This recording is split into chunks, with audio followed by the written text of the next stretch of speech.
Message pour tous les amoureux des chiens dans nos auditeurs. Ou même pour les chiens qui nous écoutent. Pour les chiens qui sont amateurs de podcast, Wilder Harrier font des produits pour chiens, de la nourriture pour chiens.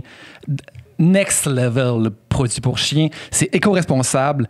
C'est à base de protéines alternatives. C'est une entreprise d'ici. Une entreprise québécoise, oui. C'est hypoallergène. Puis tout ça fait par une équipe d'ici, comme je disais, par des jeunes passionnés de nourriture pour chiens. Il offre plusieurs choses, en fait. Il offre des gâteries à base de grillons. Il offre des gâteries pour vos chiens à base de protéines végétales, donc vegan, comme on communément appelé vegan. Donc, c'est fait à base d'algues de Gaspésie, ainsi que de pulpe de jus récupérés. Il collabore avec la compagnie Loop, qui font des jus que vous voyez, en fait, dans les épiceries, qui réutilisent déjà les fruits qui sont gaspillés par les commerces à grande surface. Puis ensuite, ils filent leur pulpe à Wilder Harrier. Fait qu'il n'y a rien qui se perd. C'est 360 encore une fois. Et ils font aussi de la nourriture à base d'insectes pour vos chiens. Et de la nourriture à base de poissons. Donc vraiment, comme Dom disait tantôt, next level en termes de produits. Là, tu sais. Puis on a un code promo pour vous autres, en fait. C'est 20% de rabais sur toute la boutique en ligne. Fait qu'on le sait que dans nos auditeurs, il y a des gens qui ont des chiens ou des chats. En ce moment, vous achetez en fait de plein de compagnies. Pourquoi pas encourager une compagnie québécoise qui, avec un 20% de rabais en utilisant le code promo SF20 pour 20% de rabais, on encourage local. Puis vos chiens vont adorer ça. Je dirais même que si vous n'avez pas de chien, je considérais acheter un chien pour pouvoir acheter du Wilder Harrier tellement que c'est de la bonne bouffe.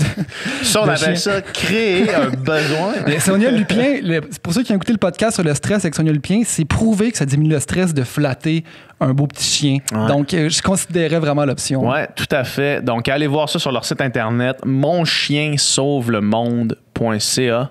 Puis, on n'en a pas assez de compagnies comme ça qui sont socialement actives. Fait que merci la gang. C'est un chien, ça? Oui. Vous voulez faire votre propre podcast, louer le studio SF. Ici, tout est là, les micros, l'équipement. On a Nicole à la technique qui vient avec le package. Alors, pour faire vos podcasts, c'est ici que ça se passe. Yes, c'est un service clé en main. Vous avez juste à préparer votre contenu, venir vous asseoir, puis maximum 48 heures après votre enregistrement, vous avez ça dans votre boîte de email, monter, mixer, tout le kit, juste besoin de vous concentrer sur la qualité de votre contenu. Fait que pour plus d'informations pour ça, écrivez-nous à sansfiltrepodcast@gmail.com. Oh yeah! Une production du Studio SF. Bienvenue au Sans Filtre, le podcast où on parle de ce qu'on veut avec nos invités. That's it. Je suis PH Quentin avec moi, Dom Plante. Cette semaine, on a reçu Rémi Quirillon, le scientifique en chef du Québec. C'est le chef. C'est le chef des scientifiques. T'as tous les scientifiques, t'as le chef. Lui, c'est le chef. Mais c'était vraiment passionnant. C'est un gars qui a un parcours incroyable, un grand scientifique qui a travaillé surtout dans les neurosciences. Maintenant, il y a ce poste-là de scientifique en chef, qui est comme un titre qui a plusieurs fonctions, dont... il explique tout ça dans le podcast. Il va tout vous expliquer ça. Mais c'était vraiment une discussion autour de la science vraiment passionnante. On a parlé aussi de nouvelles technologies qui est vraiment complètement incroyable. On a parlé d'environnement, on a parlé de la pandémie, des vaccins. On a parlé aussi de la maladie d'Alzheimer, qui était sa spécialité, son sujet de recherche. C'était vraiment une grande rencontre avec un grand esprit, un grand scientifique. C'était un honneur de le recevoir. Oui, puis ces podcasts-là, c'est des podcasts qui nous intéressent beaucoup, puis de toute évidence, vous intéressent beaucoup aussi. On veut essayer d'avoir plus de scientifiques, en fait. On trouve que c'est vraiment pertinent. Puis comme on discute avec Rémi durant le podcast, je pense que de faire le lien entre la population et la science et les chercheurs, c'est vraiment une mission qu'on veut se donner au Sans Fil Podcast. Fait que, écoutez, abonnez-vous à nos chaînes. Vous pouvez vous abonner à notre Patreon où est-ce qu'on fait un après-show après tous les shows. Meilleure façon de nous encourager aussi. Il y a beaucoup de nouveaux membres Patreon dernièrement. Fait qu'on vous salue d'ailleurs. Puis sinon, sans plus attendre, bonne écoute. Bon podcast.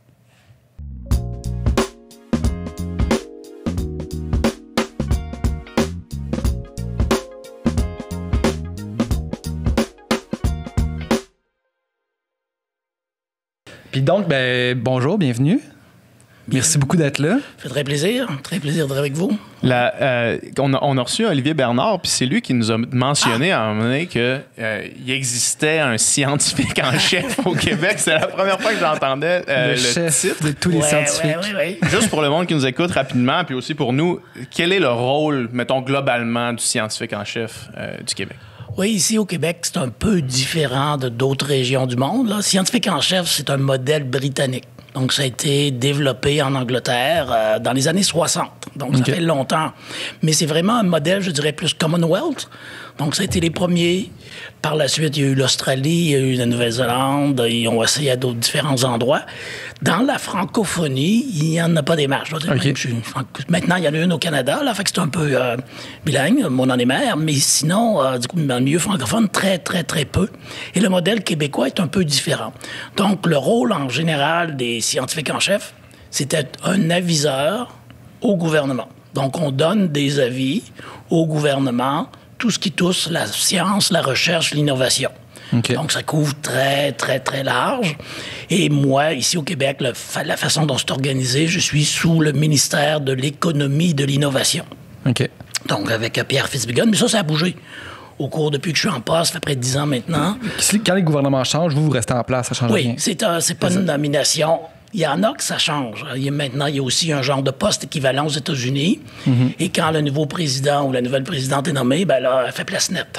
Il va chercher de nouveaux bons. Moi, je suis rendu au 4e gouvernement. Là. Et trois couleurs. Hein, avec le Parti libéral, le Parti québécois et la coalition Avenir Québec. Et je suis toujours resté en poste un peu avec la même équipe. Ouais. Mais on était à l'économie innovation, comme au début. Quand je suis arrivé, c'était développement économique, ça s'appelait. Par la suite, on est passé à l'éducation, on est passé à l'enseignement supérieur. Fait qu'on a valsé comme ça, nos cartes d'affaires ont changé, si on veut. Là. Il a fallu faire mais le bureau a toujours été le même. Ça a toujours été le même. Donc, le rôle d'aviseur au gouvernement, ça, c'est un des rôles importants. Et finalement, avec le temps, c'est beaucoup, beaucoup la confiance de part et d'autre. Okay. Les élus ou les hauts fonctionnaires, mais les députés, les ministres, viennent avoir confiance en toi. Donc, très souvent, c'est pas une question d'écrire des thèses de doctorat. Là. C'est vraiment très court. Et là, ils t'appellent, puis tu dis « Ah, qu'est-ce que tu penses de ça? » Mais souvent, le ça, là, moi, ma discipline était les neurosciences, le cerveau, les maladies mentales. Ouais. Mais je connais pas tout, là. Une chance. Fait que là, j'appelle des collègues ou des gens que je connais dans le réseau. Okay. Qu'est-ce que vous pensez de la question? Et en général, lorsqu'on a une question de ministre, encore là, c'est pas une maîtrise ou un doctorat. Ouais. Ils t'appellent à 4 heures après-midi, ils veulent la réponse le lendemain matin. T'as pas le temps de faire une étude clinique. T'as pas le temps. Fait qu'il t'a dit, ben là, qu'est-ce que tu penses? Je me rappelle une fois, dans l'autre gouvernement, un appel d'un ministre qui me dit, ben toi, Rémi, qu'est-ce que tu penses des pitbulls? Ben, qu'est-ce que je pense des pitbulls? Je sais pas si vous rappelez la période où il y avait finalement... Il y avait eu un pitbull qui avait tué un enfant, je pense. Oui, c'est ça. Puis il y a aussi des adultes, mais... Il y avait des règles dans certains quartiers de Montréal. Oui, on accepte le pitbull. Dans l'autre, on ne l'accepte pas. Il y avait dans une ville, familles qui dans avaient l'autre, non. de... Fait que là, tu as étudié au niveau du gouvernement, mais quel genre de règles on peut avoir si on doit avoir des règles, parce que là, ça devient très compliqué. Et plusieurs des élus, là, des citoyens disaient, ben là, ça marche pas, là. Moi, si j'étais dans la rue à côté, j'aurais droit. Là, j'ai pas droit. Ouais. Fait que là, moi, je connais rien là-dedans. Fait que j'appelle des gens à Saint-Hyacinthe, là. À l'école de vétérinaire, Puis qu'est-ce que vous pensez de ça? Et là, on donne des avis. A, B, C. Souvent, c'est pas juste, vous devriez faire ça. Il peut y avoir A, B, C. Et par la suite, eux décident sur la base là, de considérations, je dirais, plus citoyennes de la science, mais aussi une décision qui est politique et citoyenne. Okay. Ça, c'est un rôle important. L'autre rôle, c'est que aussi, dans le modèle québécois, je préside les 3 fonds de recherche du Québec. Donc, les 3 conseils subventionnaires du Québec. Donc, pour des jeunes qui font, par exemple, des études à la maîtrise, au doctorat, le postdoc, les jeunes chercheurs, nous, on supporte beaucoup de bourses d'excellence. Donc, ça, on fait beaucoup ça. On supporte des réseaux de recherche, on supporte des centres et instituts de recherche. Donc, ça aussi, c'est un rôle important. Présider les 3 conseils d'administration, agir comme PDG des 3 fonds dans les grands secteurs. Le secteur de la santé, le secteur qu'on appelle nature et technologie, ça c'est les sciences pures, les mathématiques et le génie. Et l'autre secteur on appelle société-culture, ça c'est sciences sociales, sciences humaines, l'art, la culture, l'économie, la gestion. Pas mal tout en fait. Ça couvre à peu près tout. Mais ce qu'on essaie de faire en plus depuis Trump, c'est qu'on dit, ben, pour les grands défis de société, Oui, on a besoin d'expertise. Là, par exemple, le climat, on a besoin de quelqu'un capable de mesurer le climat. Mais ça, on sait faire quand même. C'est pas ça vraiment. Fait que là, de mettre des gens qui sont experts en expertise là-dedans, avec des géographes, avec des personnes en santé, avec des personnes en acceptabilité sociale, plus sciences sociales, sciences humaines aussi. Parce que finalement, le problème maintenant, souvent, des changements climatiques, c'est plutôt de... Ça veut dire quoi pour moi, ça? Ouais. Pour moi, dans ma rue, qu'est-ce que ça change dans la vie, cette affaire-là? Il peut même dire quelque chose de New York, les Nations Unies, ou du fédéral. Qu'est-ce que ça veut dire pour moi? De faire le pont entre ces sciences-là, en fait. Ça, c'est vraiment... Ça fait que nous, on appelle ça nos grands défis de société. Dans notre jargon, c'est de la recherche intersectorielle. OK. Donc là, tu mets quelqu'un en génie, par exemple, avec quelqu'un qui est en sciences sociales. Et au début, ils se regardent un peu comme... Pas des chiens de faïence. Ils parlent pas le même langage. C'est pas le même... Moi, souvent, je leur dis, là, il y en a un... Anglais, français, c'est relativement facile, mais quand nous, là-dedans, là, c'est vraiment un qui parle le mandarin et l'autre qui parle le français. Ouais. Fait qu'au début, les premières heures, tu dis, qu'est-ce que je perds mon temps avec ces gens-là? J'apprends rien, ils comprennent rien. Ils sont bien imbéciles, ils sont bien stupides. Et là, quand tu commences à comprendre, tu dis, OK, si je fais ça, là, je vais être capable d'aller beaucoup plus loin dans ma programmation de recherche. Donc ça aussi, là, on en fait de plus en plus, ce genre de programmes-là, qui sont peut-être un peu moins ciblés là, sur une question très pointue, très précise, mais peut-être plus quelque chose d'un peu plus large. Fait que ça, mais ça, c'est le fun. Et les jeunes aiment beaucoup ça aussi, là. Parce qu'avec, maintenant, avec les réseaux sociaux, avec l'Internet et tout ça, si l'expert est à Singapour, tu le contactes à Singapour, moi, quand j'ai fait mes études, c'était plus, OK, on est à McGill, puis on essaie de voir ce qu'il y a à McGill, ou à Sherbrooke. OK. Mais maintenant, c'est global. Fait ils veulent avoir des équipes très multidisciplinaires.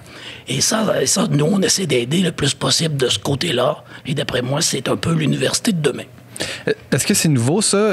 En fait, est-ce que c'est une problématique, justement, dans les champs d'expertise, le manque de communication entre chacune de ces sphères-là, ou c'est assez courant, justement, qu'un département va parler à un autre, là, tu sais? C'est pas si courant que ça. OK. Parce que c'est certain, lorsqu'on on devient un expert, ça peut être sur la maladie d'Alzheimer, ça peut être sur le climat, la façon dont on est formé, on va de plus en plus spécialisé, de plus en plus pointu. Donc, moi, je disais souvent à mes étudiants dans mon laboratoire à l'hôpital Douglas, là, lorsque vous allez défendre votre thèse de doctorat sur une question en particulier, là, vous allez tout savoir sur rien. Là, on devient tellement pointu que pour quelques heures, à travers le monde, tu es la personne qui en connaît le plus sur ce sujet-là. Ouais. Quelques heures, c'est le mot-clé ici. Ça bouge souvent. Une fois que la thèse est préparée, lancée dans le monde, les gens la lisent puis se l'approprient. Là, il y a d'autres choses, puis la recherche va quand même relativement rapidement. Ouais. Fait que, et après ça, tu es obligé presque de... Là, tu étais tellement pointu, pas de revenir en arrière, mais de t'exposer à d'autres thématiques, d'autres problématiques pour élargir un peu tes champs de connaissances. Mais tu as appris une méthode. Tu as appris la méthode scientifique. Ça te permet de faire ça un petit peu. Fait que là, souvent, après un doctorat, ce que tu fais, tu vas aller faire ce qu'on appelle des études postdoctorales. Et là, ça va être souvent dans une thématique un peu différente du sujet de thèse. Et là, quand tu appliques pour des emplois, surtout si tu restes dans le milieu académique, dans les universités ou les collèges, là, tu vas arriver dans un département de botanique, par exemple, puis là, tes collègues vont tous être à peu près aussi du même monde, puis ils vont te dire de rester dans ce monde-là. Hein, toi, il faut que tu te fasses un nom, une renommée en botanique. Fait que commence pas trop tôt à parler avec les gens qui sont en chimie. Perds pas ton temps avec... Fait qu'on est un peu tous en silo. Donc, et maintenant, ce qu'on essaie de faire, c'est de décloisonner un peu plus tout ça. Là. Et ça, c'est avec étant donné que le poste que j'ai, là, ça permet de créer des nouveaux programmes. Il y en a un qu'on appelle Audace. Et ça, ce que je disais aux collègues, aux collègues chercheurs, là, je veux avoir vos meilleures idées, les idées les plus folles. Hein, en général, pour des subventions de recherche, tout est obligé d'être très, très, très carré. Là. Ouais. Tu vas dire, je fais ça, va faire ça, tu es obligé d'être très carré. Là, c'est de dire, non, je veux pas avoir ça, là. Je veux pas, si on prend une analogie de baseball, par exemple, je veux pas avoir un premier but. Là. Je veux avoir un coup de circuit. Je vais avoir des morts, très souvent 3 morts, c'est juste de retirer un bâton, non, en masse.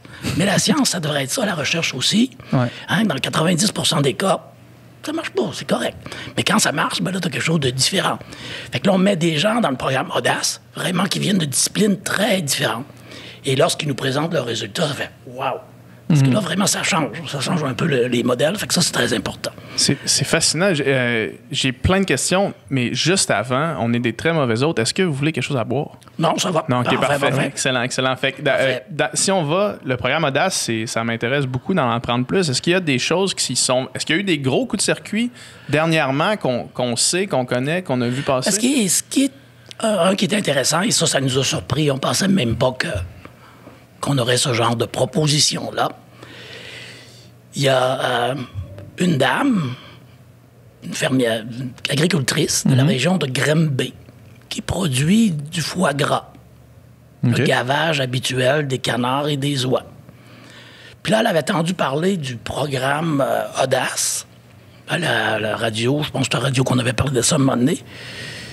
Puis elle avait attendu qu'un restaurant à New York utilisait du foie gras, mais qui n'était pas produit par gavage, selon les techniques habituelles, mais plutôt le comportement habituel de l'animal. Parce qu'avant de partir pour les grandes migrations, il va se gaver pour avoir suffisamment d'énergie.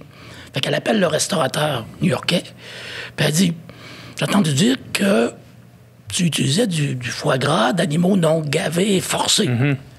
Puis lui, il dit « Oui, mais moi, je connais rien là-dedans. Je l'utilise comme ça. Tu devrais essayer de contacter des chercheurs, peut-être au Québec, et voir s'il y a de l'intérêt. » La beauté de la chose, c'est une dame qui est très dynamique, là. Elle a appelé des chercheurs au CHUM, à Montréal, ici, au Centre hospitalier universitaire, en endocrinologie, donc les hormones. Et la beauté de la chose, c'est que le chercheur n'a pas accroché. Hein, parce que quand on a commencé, je lui ai dit « Ah, bon, elle est probablement un peu bizarre, mais... » peut-être quelque chose là. Et finalement... parler de son foie gras.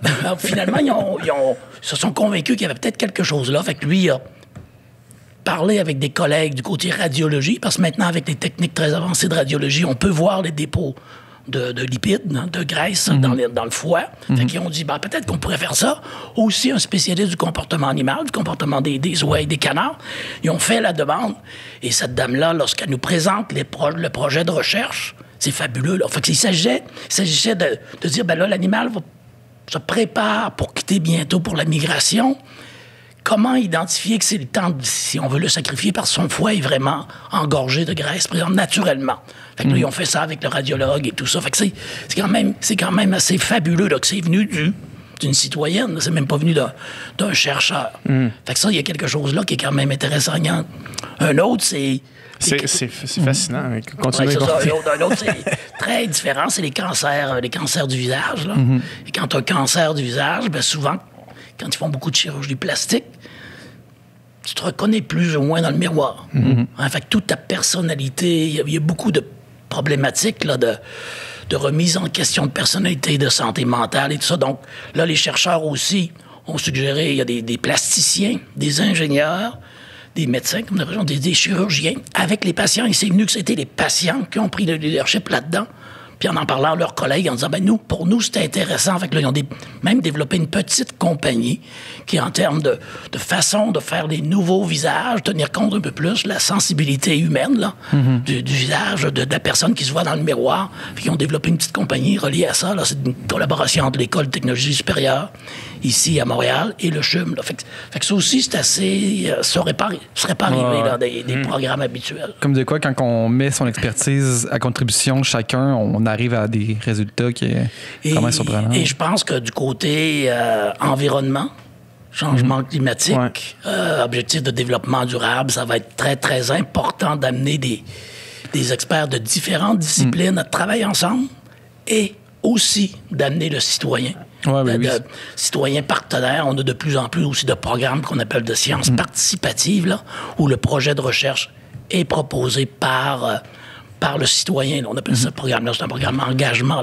Vraiment se rapprocher de la société. Là. Surtout quand on parle de climat, ça touche à toutes les sphères de la vie pratiquement, puis ça concerne tout le monde, en fait, parce qu'on est tous ensemble sur une même planète qui change. Donc, il faut chacun mettre la main à la pâte à ce moment-là. Et ça, on essaie... et peut-être qu'il y a eu plein de côtés un peu plus compliqués de la pandémie, là, mais peut-être un des bons côtés de la pandémie, ça a sensibilisé beaucoup les gens à la science, la façon de faire de la science. On a travaillé encore davantage en équipe. On le voit avec le développement des vaccins, c'était très, très, très rapide. Mais c'est parce que cette pandémie-là, là, ça touche tout le monde. Ouais. Tu pars, quelqu'un peut mourir, ta grand-mère, ton grand-père, je sais pas trop. Fait que ça a touché tout le monde. Donc maintenant, on essaie de voir ce qu'on a appris ou ce qu'on apprend de cette pandémie-là. Est-ce qu'on peut utiliser des stratégies un peu semblables du côté de l'environnement et des changements climatiques? Donc, c'est de l'amener aussi un peu plus près de tous et chacun. Là. Parce que sinon, ça paraît à distance un peu, puis c'est abstrait. Puis tu sais, les crises, ces deux crises-là ont beaucoup de points en commun, dans le sens, il y en a une qui se déroule très rapidement, le virus, tandis que le climat, c'est sur du plus long terme, sauf que, justement, ce qu'ils ont en commun, c'est qu'on y participe tous, puis on est tous touchés par ça. Puis donc, il faut qu'on le veuille ou non. Puis justement, le plus on attend avant de réagir à cette crise du climat-là, le plus difficile, c'est de renverser ça. Comme c'est long à se dérouler, c'est aussi très long après ça, voir les effets. On voit les effets beaucoup plus tard. Là, et c'est ça qui est un peu un défi. C'est pour ça que moi, je suis certainement biaisé, là, mais je dis que pour sortir de ce genre de situation-là, c'est la recherche, c'est la science. Ouais. Avec la pandémie, on le voit. Là, oui, on peut rester confiné un certain bout de temps, mais pas pour 15 ans. Là. Fait qu'on a besoin de nouvelles façons de faire, on a besoin de vaccins. Ben, avec les changements climatiques aussi, il faut se trouver des façons différentes. Ouais. Parce que probablement que les deux sont même liés. On parlait de façon de penser, mais même en termes d'étiologie, de cause, ben probablement que le fait qu'avec les changements climatiques, la biodiversité, on en perd, etc., ben probablement qu'il y a un certain lien là-dedans aussi. Qu'on exploite aussi une nature qui est censée être sauvage. Beaucoup. C'est ça qu'on exploite, surexploite, et puis peut-être qu'il faut trouver d'autres façons. Et là, on parle de plus en plus là, d'économie circulaire, là, de pas consommer et jeter, là, mais dès le début, notre téléphone cellulaire, par exemple, ben, une fois qu'on le veut plus, là, ben, de le recycler, parce qu'il y a beaucoup des éléments là-dedans qui peuvent être recyclés, là, plutôt que de le jeter puis l'enfouir et tout ça. Et pour du côté alimentation, on pourrait presque tout recycler. Là. Fait que ça aussi, de plus en plus, des équipes qui se mettent sur place. Nous, on finance aussi là-dedans l'économie circulaire. Et ça, encore une fois, ça a besoin d'experts en environnement, mais ça a besoin d'experts en génie, ça a besoin d'experts en sciences sociales, en économie, dans toutes sortes de secteurs. Ça fait que ça aussi, là, les jeunes sont très intéressés par ça aussi, la nouvelle génération, puis avoir des programmes de recherche costauds dans ces secteurs-là. Là. Donc, ça, on veut aller davantage là-dedans. Là. Fait que ça, très certainement que c'est, pour moi, les nouveaux programmes, ça nous stimule beaucoup. Et je pense que le gouvernement comprend de mieux en mieux aussi ce qu'on essaie de faire de ce côté-là. Là. Et ils l'ont vu avec la pandémie. Autre point, c'est un troisième mandat, c'est à l'international. Donc, les liens à l'international en termes de nos équipes de recherche au niveau international. Un volet qu'on appelle de la diplomatie scientifique. Et très souvent, la science peut ouvrir des portes, là. Hein, comme le boson de Higgs. Ben, finalement, c'est à Genève. Les gens qui ont découvert ça... Ben, ça faisait longtemps que je n'avais pas entendu le boson de Higgs. Chimie physique de 5e secondaire. Et ce qui était bien avec ça, puis c'est pas le seul, là, puis ce genre de particules-là, les gens qui ont découvert, hein, un chercheur qui vient de l'Iran, qui est à côté du Palestinien, qui est à côté de l'Israélien, tout ça. Donc, la science, vraiment, c'est un outil de la diplomatie. On l'utilise de plus en plus ici au Québec. On a démarré des partenariats avec Palestine. Et le dernier point que je dirais dans mon mandat, et on en parle un peu déjà, mais c'est science et société. Donc, c'est comment parler davantage de la science dans notre société, des réseaux comme ici, mais aussi les plus traditionnels peut-être. Je pense que c'est important d'avoir que les chercheuses soient un peu plus sur la place publique, d'avoir un jargon plus simple aussi, et d'expliquer surtout la méthode scientifique. Pour moi, c'est pas le résultat du jour là, dans la presse, c'est plutôt la méthode scientifique et comment on bâtit un argumentaire scientifique. Développer l'esprit critique aussi. Là. Très, très important. Puis, justement, en fait, on en parlait avant d'être en ondes, là, finalement, là, que PH et moi, des fois, on se creuse la tête pas mal à trouver des vulgarisateurs scientifiques pour venir ici, parce que il y a clairement un appétit pour ça, pour la science, pour les données probantes, puis ça, puis les gens sont super intéressés. Puis chaque fois qu'on fait des podcasts,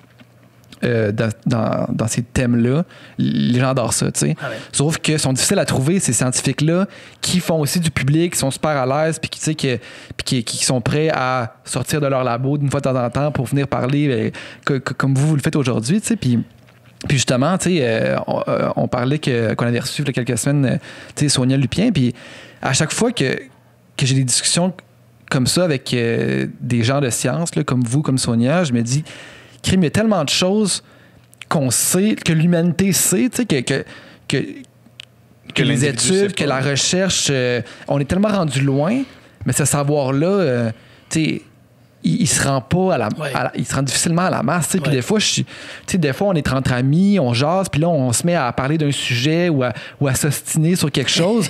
Puis, tu sais, souvent, je me dis, il y a quelqu'un quelque part qui fait son doctorat là-dessus puis qui le sait, là. Tu sais, c'est juste que nous, on le sait pas ici, là, mais on le sait quelque part. Ça, c'est sûr qu'on le sait quelque part, tu sais. Fait on dirait qu'il y a tellement de choses tu sais, juste... Tu sais, avec Sonia, il y a tellement de choses sur le stress que je connaissais pas. Là. Moi, je pensais que c'était quelque chose d'abstrait un peu, là, que tu ressens dans ton ventre, mais non, c'est une hormone. Il y a celle-ci, celle-là, ça fonctionne comme ça, sécrété par ça.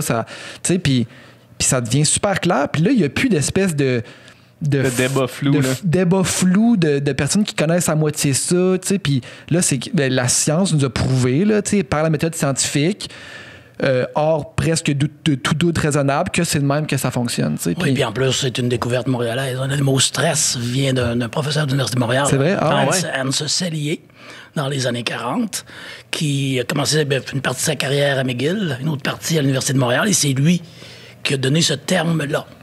S'il avait été aux États-Unis, par ces histoires de récompenses scientifiques aussi, il y a quand même une façon de faire, une machine en arrière de ça, probablement qu'il y aurait eu un prix Nobel. Ici, au Canada ou au Québec, un prix Nobel, ça arrive comme ça.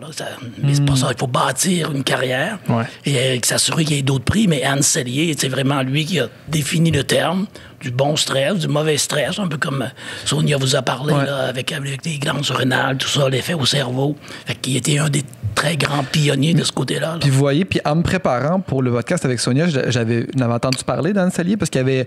j'avais vu une vidéo sur YouTube parce que Sonia en parlait justement de ce monsieur-là, puis elle disait qu'à son époque, lui, il faisait ça, aller dans le public, puis vulgariser, tout ça, puis que c'était ultra mal vu à l'époque de faire ça.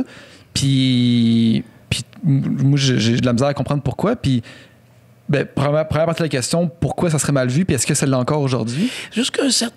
C'est pas nécessairement mal vu aujourd'hui. Et là, on travaille là-dessus aussi de notre côté, là. C'est de reconnaître ce genre d'activité-là.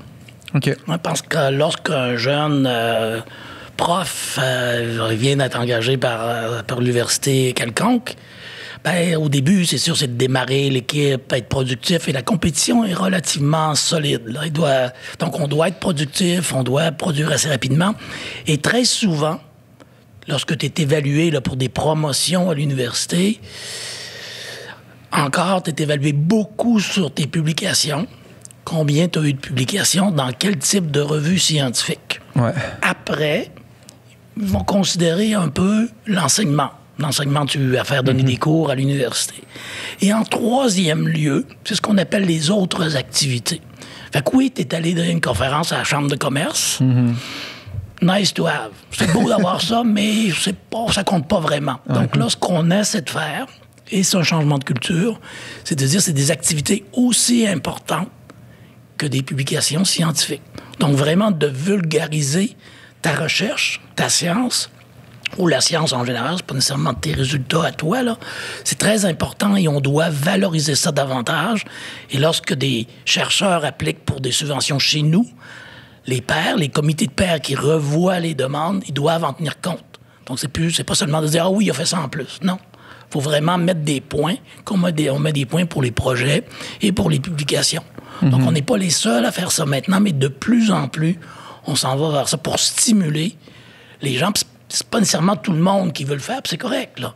Mais ceux qui veulent le faire, on devrait reconnaître que c'est des activités de très grande valeur. Et en plus de ça, pour moi, souvent, les subventions de recherche que l'on reçoit, c'est vous, là. C'est les payeurs de taxes. Là. C'est de l'argent public. Là. C'est pas ton oncle qui t'a donné plein de sous pour faire de la recherche. Fait que là, de redonner à la société en expliquant un peu le stress, en expliquant les changements climatiques, l'Alzheimer, quoi que ce soit, je pense qu'on doit redonner, mais c'est certain que pour nous, pour les organisations qui financent la recherche, ça doit être mieux reconnu. Ça doit être mieux reconnu par les universités aussi. Là. C'est intéressant de voir de ce point de vue-là, parce que, admettons, du point de vue de la population en général, on dirait qu'il y a un mur entre la communauté scientifique / universitaire et la population en général. Puis pour essayer de rendre ce mur-là plus... c'est quoi le terme, là, les vases communicateurs, pour faire communiquer les vases, dans le fond, c'est sûr que ça prend un pont, parce que sinon, ça fait juste accentuer le fossé entre les deux groupes de personnes. Puis l'espèce d'idée que la communauté de chercheurs et universitaires un peu hautain, puis regardent un peu le monde de loin dans leur tour d'ivoire avec leur béchère, puis tu sais, cette image-là, c'est sûr qu'elle doit absolument être déconstruite. Puis vous parliez tout à l'heure de la méthode scientifique, puis une bonne représentation de comment la population est pas au courant de la méthode scientifique, c'est quand on la voit se dérouler en temps réel, comme durant la COVID. Le monde sont pas prêts à accepter que, OK, là, on s'est trompé, on fait un pas en avant, on en fait un en arrière, 2 pas à l'avant, 1 à l'arrière, puis le monde voit ça, disent, hey, les scientifiques savent pas de quoi ils parlent, ils reculent, ils se contredisent. Mais en fait, la méthode scientifique, c'est un peu ça. Tu fais des essais, il y a des affaires que tu rates, tu réalises qu'il y a une nouvelle information, tu corriges, puis si la population est au courant de la méthode scientifique plus, ben ces erreurs-là du gouvernement ou de la santé publique, ils verraient ça comme un avancement ou une nouvelle connaissance, tu sais, qui vient d'arriver, là, en fait. Non, ça a été incroyable. On a travaillé, tout le monde, les gens à la santé publique, les élus, premiers ministres et autres, depuis le mois de mars, c'est assez incroyable. Ouais.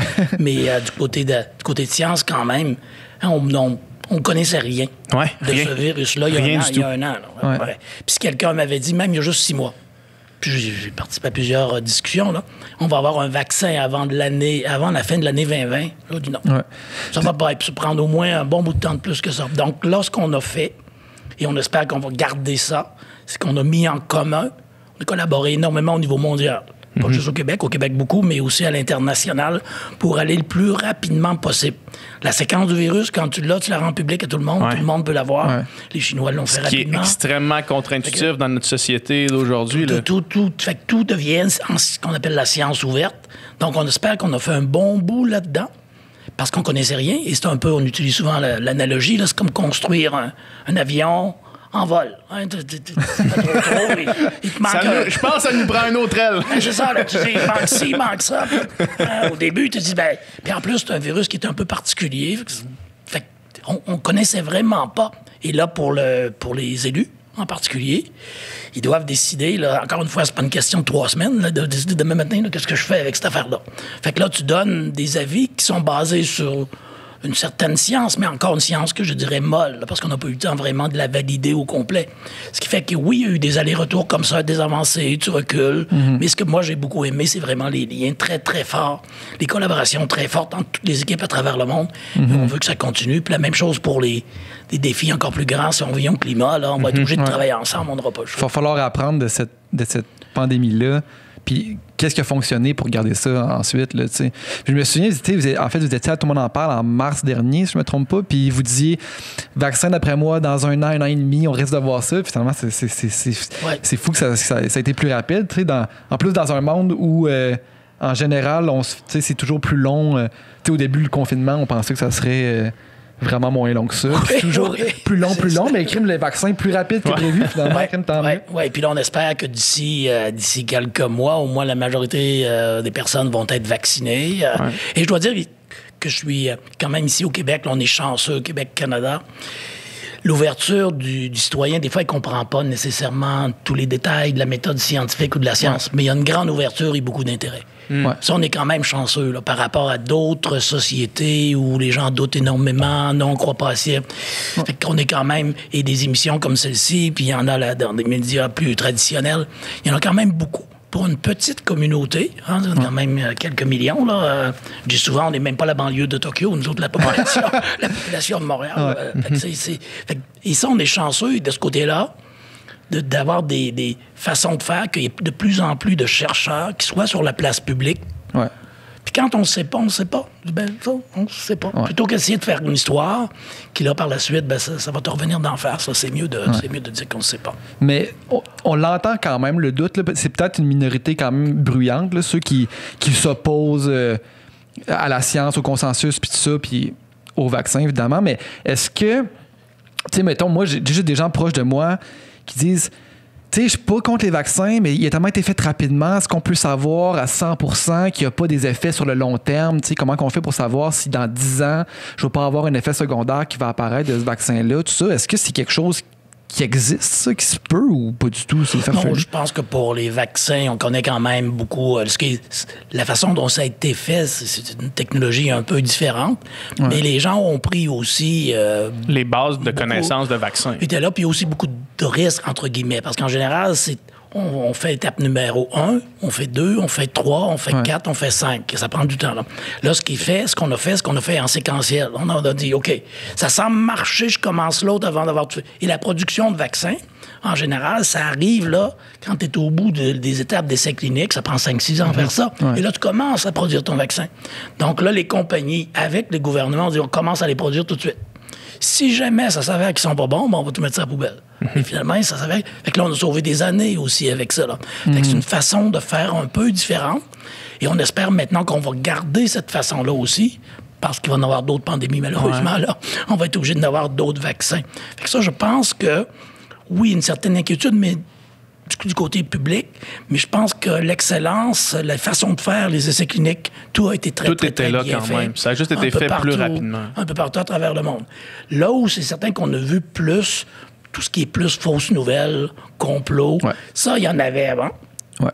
Mais c'est sûr que avec la pandémie, là, ça a été encore mis à l'avant-scène encore davantage. Avec les réseaux sociaux, c'est plus facile de communiquer de ce côté-là. Donc là, on essaie aussi, pas juste nous au Québec, mais un peu partout à travers le monde, de mieux comprendre, là. Qu'est-ce qui se passe? C'est quoi? Comment on devient un peu complotiste? Parce que c'est sûr que juste d'arriver et de dire « tu comprends rien », ça marche pas. Non, ça fait juste empirer. Fait que c'est de voir vraiment, là, qu'est-ce qui se passe? Parce qu'il y en a qui sont très, très, très, là, eux sont totalement convaincus qu'on ne pourra pas faire grand-chose. Mais il y en a un autre groupe qui sont plus... Qui se posent des questions. Puis qui disent, ça, je comprends mal, c'est quoi? Puis ça se peut-tu, ça, cette histoire-là? Là?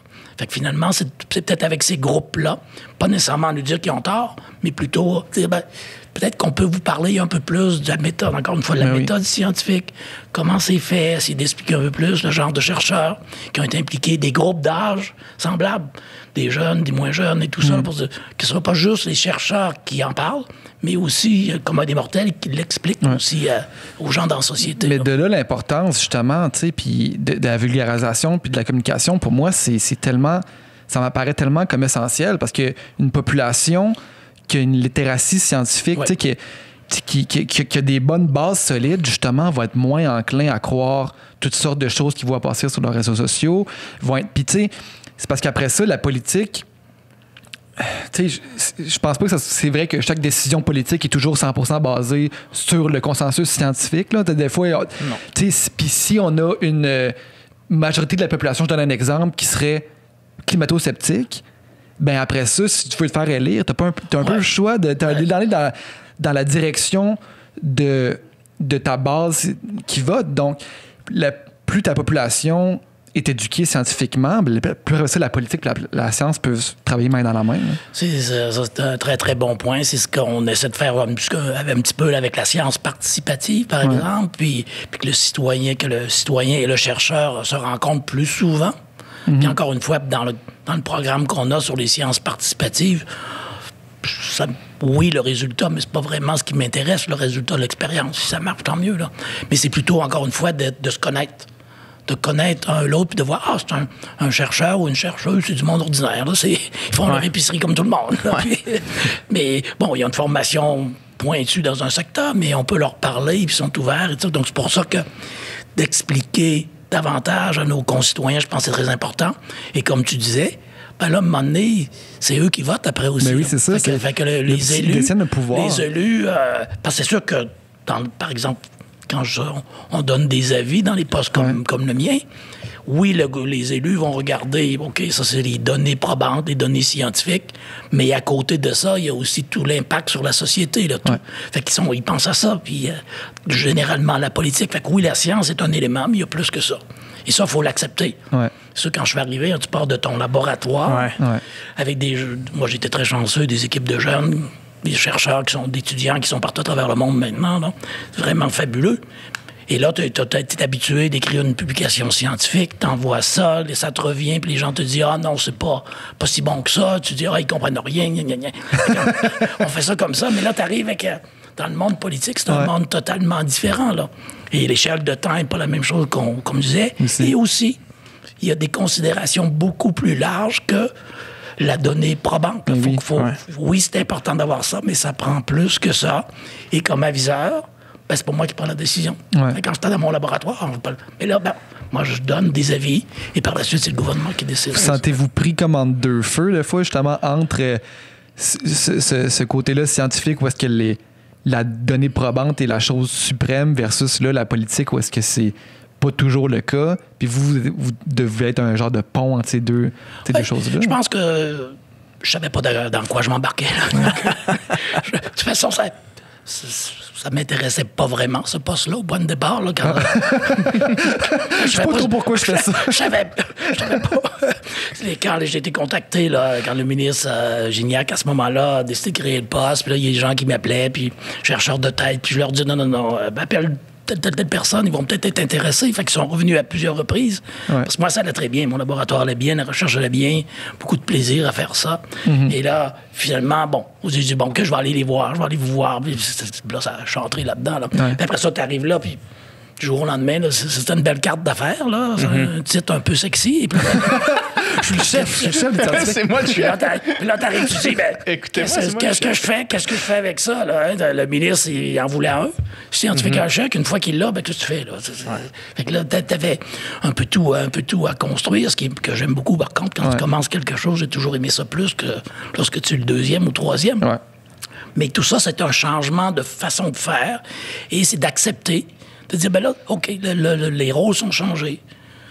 Si je veux vraiment prendre cette décision-là, j'ai juste à aller en politique. J'ai juste à me présenter, devenir un député ou un ministre.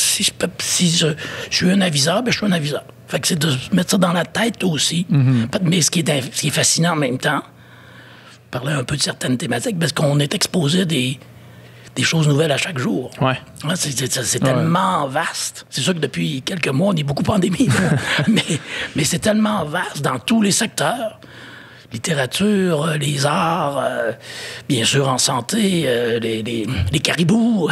Fait qu'il y a tout ça. Fait que ça, c'est vraiment intéressant.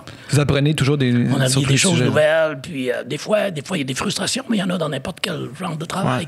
Mais en même temps, lorsqu'on est près des communautés de chercheurs ici au Québec, puis à l'international, puis interagir avec les élus, moi, je trouve ça toujours très, très, très intéressant, très stimulant. Et leur parler un peu de science aussi.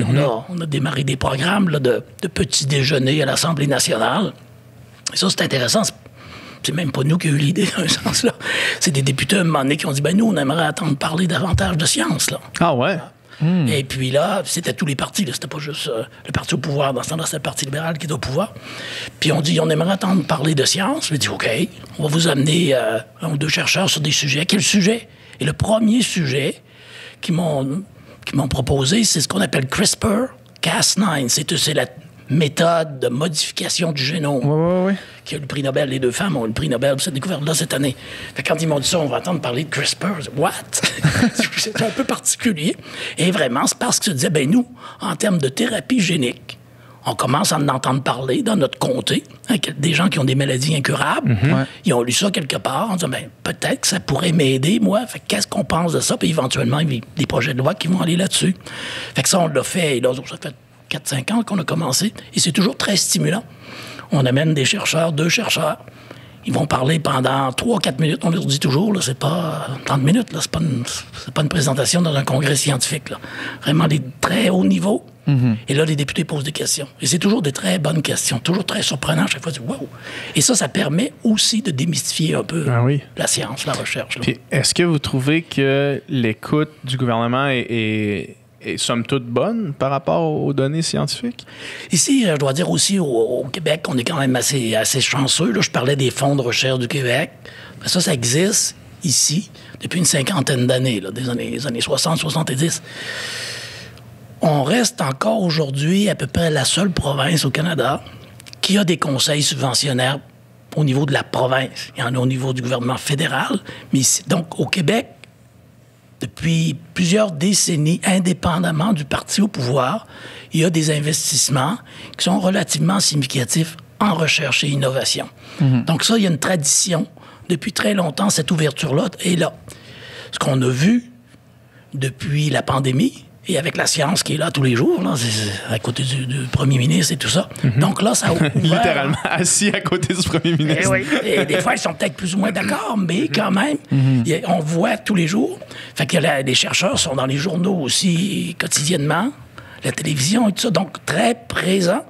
Ce qui fait qu'il y a des collègues, hauts fonctionnaires ou des élus, députés, ministres, qu'eux aussi ont découvert qu'il y avait un scientifique en chef au Québec, puis qui ont découvert qu'il y avait tant de chercheurs dans toutes sortes de disciplines, ce qui fait que nous, depuis le mois de mars, on n'a jamais eu autant de demandes de plusieurs ministères avec lesquels on avait peu de liens, qui disent, nous, on a des questions de recherche, est-ce que vous pourriez nous aider là-dedans?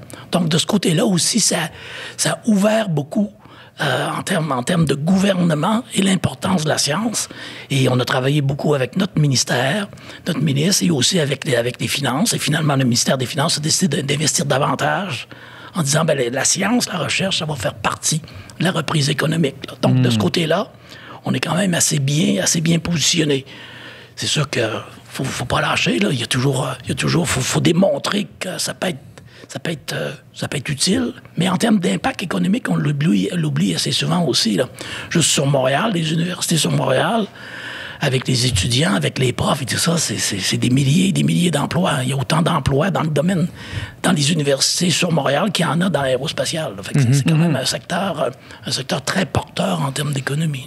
Oui, puis si j'étudie, si je fais un doctorat, par exemple, en intelligence artificielle, c'est pas dit que je vais pas fonder après ça ma compagnie, puis après ça...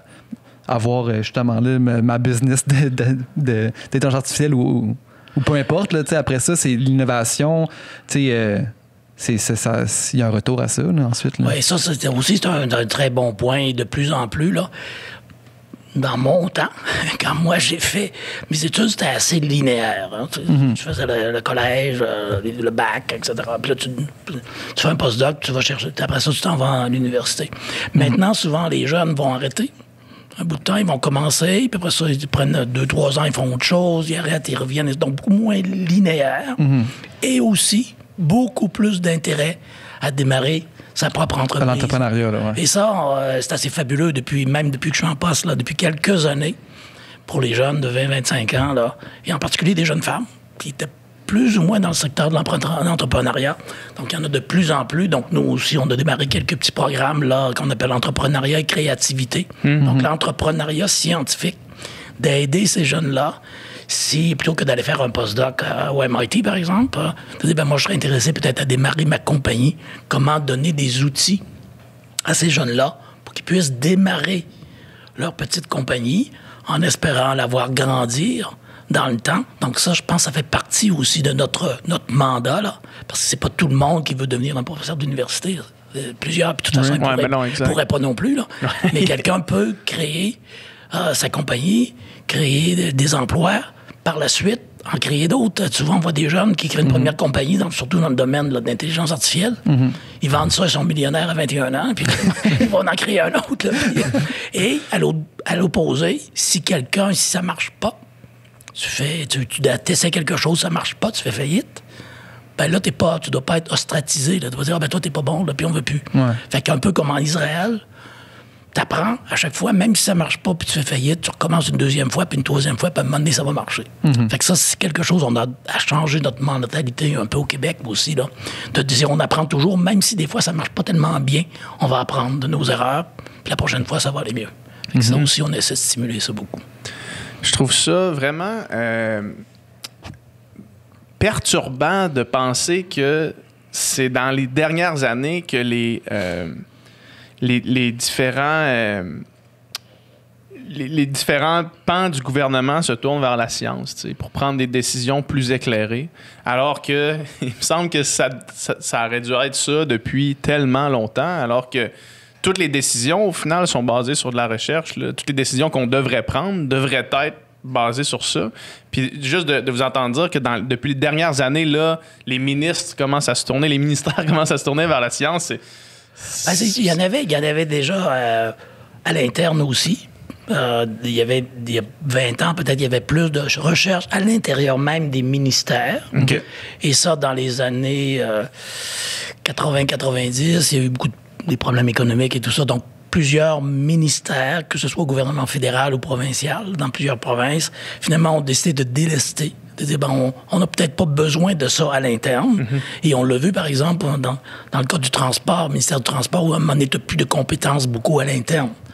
Pour analyser là, la science qui se fait au jour le jour, puis analyser les résultats. Donc ça, et là, on est à reconstruire. Je pense que la pandémie, là aussi, ça nous a dit, on doit être capable d'avoir ce genre de connaissances-là à l'interne, dans plusieurs des structures que l'on a, que ce soit des ministères, des organismes, quoi que ce soit. Puis c'est vrai, je dirais que c'est vrai globalement en Europe, en Amérique du Nord, là, on a dit, on n'a plus besoin de nous être capable de produire des vaccins. Là. Ça peut être fait en Chine, ça peut être fait en Inde. Surprise! Les molécules, les médicaments. Pourquoi on n'a pas besoin? On n'a plus besoin de faire ça, de capacité manufacturière. Donc, les micropuces. Fait que tout est devenu très centralisé à certains endroits du monde. En pensant qu'on va sauver des sous de ce côté-là, ça va coûter un peu moins cher, mais là, on se rend compte que on devient très dépendant. Là, on n'est plus capable de produire des masques.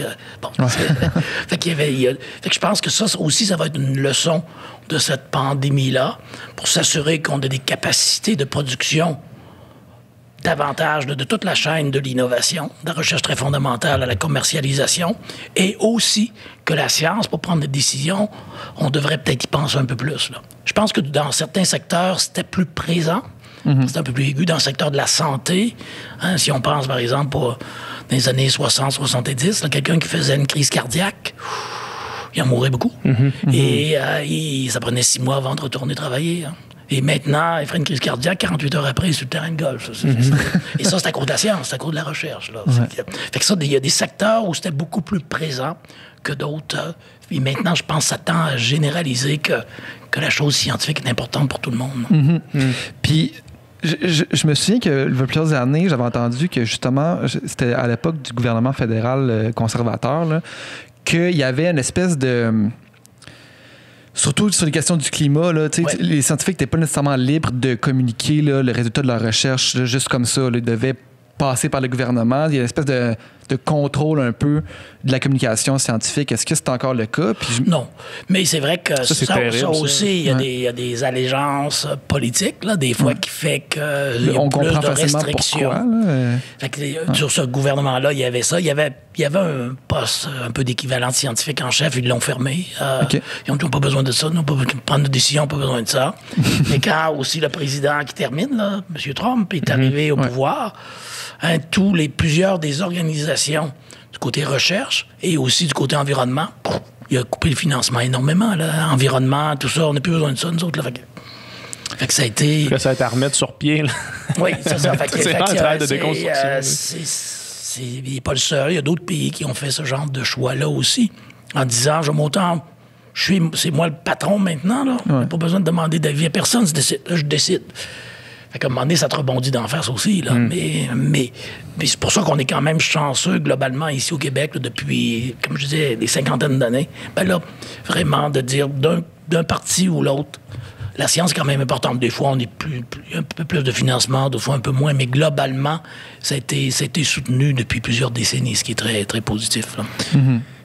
Dans la communauté scientifique, si on revient au changement climatique un petit peu, dans la communauté scientifique, il semble avoir deux visions du truc. Là. Il y a des gens qui sont... en fait, enlevons la prémisse dans la communauté scientifique. C'est que j'ai l'impression qu'il y a deux visions par rapport au changement climatique, puis il y a ceux qui croient beaucoup en la science comme étant...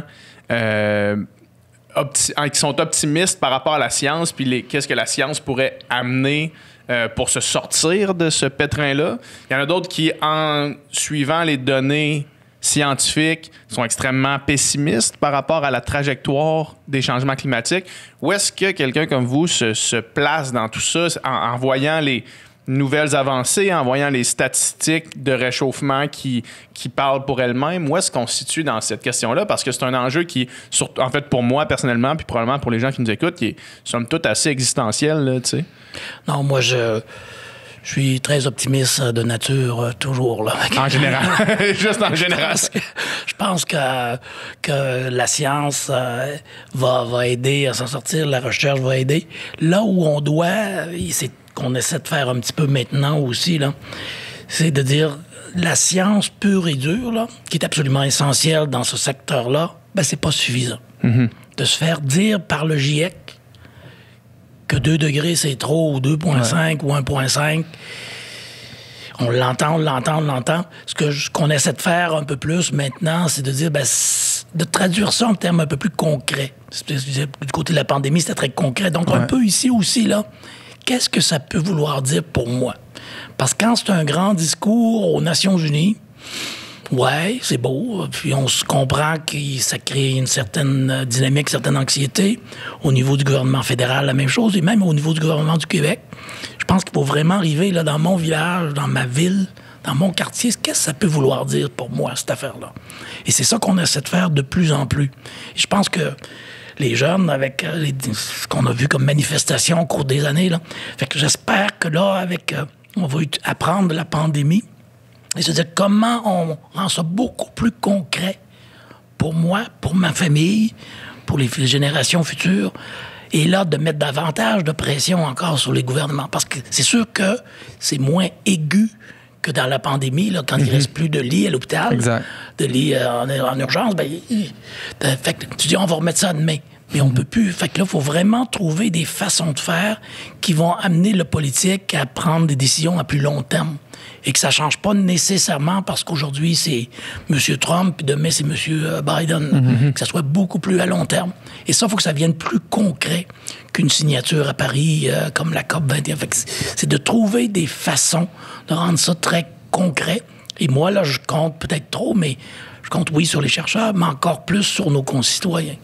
Fait que de travailler ensemble dans des sciences citoyennes, des sciences participatives, c'est comment on peut travailler ensemble pour diminuer peut-être l'impact sur notre environnement de ce que je fais. On a pris un peu de recul. La pandémie, bon, c'était bon parce que là, le monde se promène moins. Il y a eu moins de gaz à effet de serre. Après 8 heures, il n'y a plus personne maintenant. Après 8 heures, oui. Mais en même temps, il y a une anxiété. Fait qu'il y a des gens qui disent, moi, je prends pas le bus maintenant, je prends pas le métro, je vais m'acheter une auto. Ah ouais. Fait qu'il y a plus d'autos qui ont été... Fait que là, c'est de ramener les gens aussi qui aient confiance, dire, OK, oui, c'est parfait, je vais être capable de prendre les transports en commun, puis je m'éloignerai peut-être pas nécessairement trop de mon lieu de travail. Mais c'est certain que la pandémie a eu le bon côté puis le mauvais côté de ce côté-là aussi. Mais je pense qu'il faut travailler avec nos concitoyens là, et amener les décideurs politiques à prendre davantage, là, de dire, c'est une question de... Ça va changer. Oui, la pandémie va changer des choses, mais les changements climatiques vont probablement changer encore plus. Là. Donc, il faut vraiment trouver une façon de ralentir sur tout ça. L'économie circulaire aussi, en termes de façon de faire, probablement va nous aider de ce côté-là. C'est vraiment que toutes ces sphères-là travaillent main dans la main. Là. Que oui. Si les scientifiques conscientisent le public, après ça, élit des politiciens qui représentent ces idées-là, puis après ça, ces politiciens-là vont mettre des lois pour les citoyens parce qu'il faut toujours avoir une gang qui vont jamais vouloir embarquer, là, puis qui vont jamais... Puis après ça, l'innovation, puis tu sais, justement, tu sais, la science pure et dure, moi aussi, j'ai l'impression de, comme vous disiez plus tôt, que différentes sphères travaillent ensemble pour que, justement, développer des technologies concrètes, là, tu sais, comment qu'on... je sais pas, recapture le CO2 dans l'atmosphère, quelle machine on crée là, pour... comment on refroidit la planète. Exact, là, tu sais.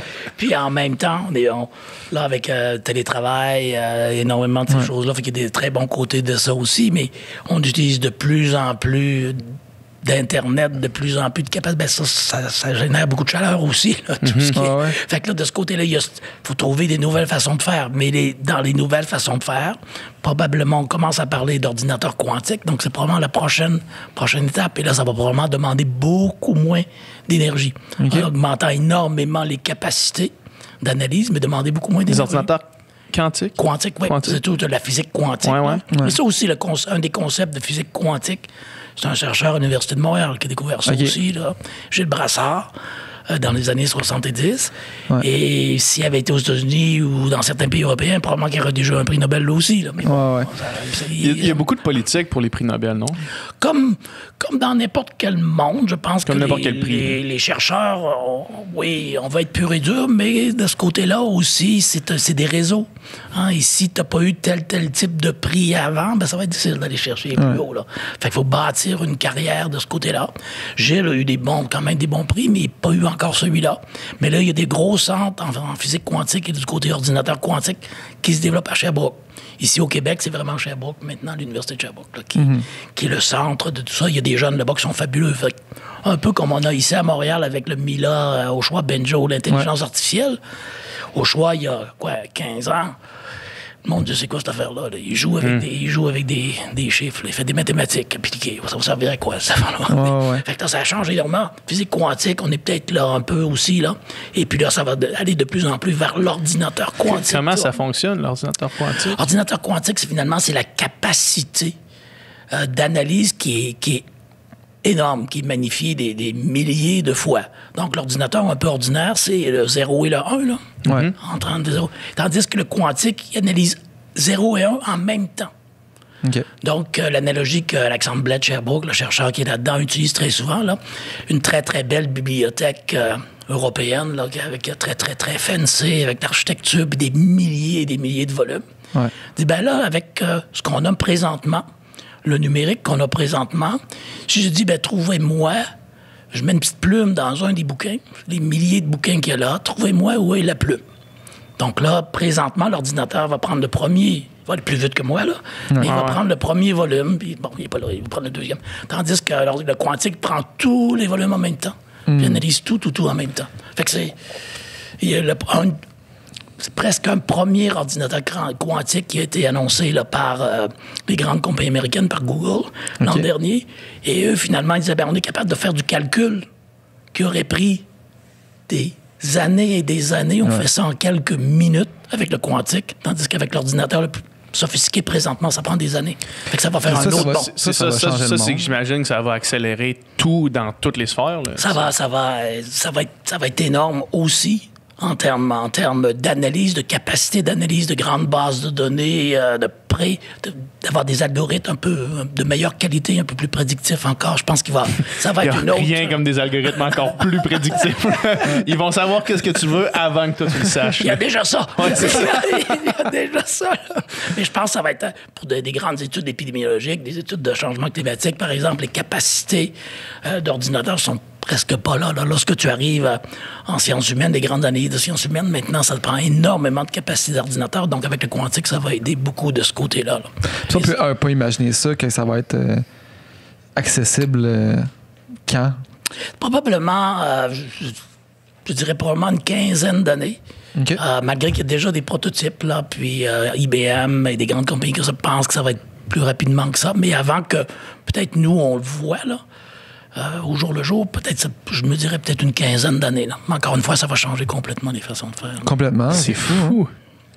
Donc, vous, le monde, mettons, le monde du futur, par l'innovation, vous le voyez de bon augure, là, d'un bon œil. Là. Oui. La direction qu'on s'en va, vous pensez que la science... Parce que, tu sais, en même temps, quelqu'un pourrait argumenter que la science, c'est aussi ce qui nous a amené un peu dans le pétrin qu'on est présentement, là, en termes écologiques, puis tout ça, là, avec les industries, puis tout ça. Mais vous pensez que c'est aussi ça qui va nous sauver? Ben, je pense que oui. Je pense que c'est vraiment... puis des pandémies, malheureusement... c'est pas la dernière qu'on a. Les experts, ils disent, il n'est pas si agressif que ça, ce virus-là. Oui, il va en avoir des pires. Il y en a des pas mal pires que ça. Là.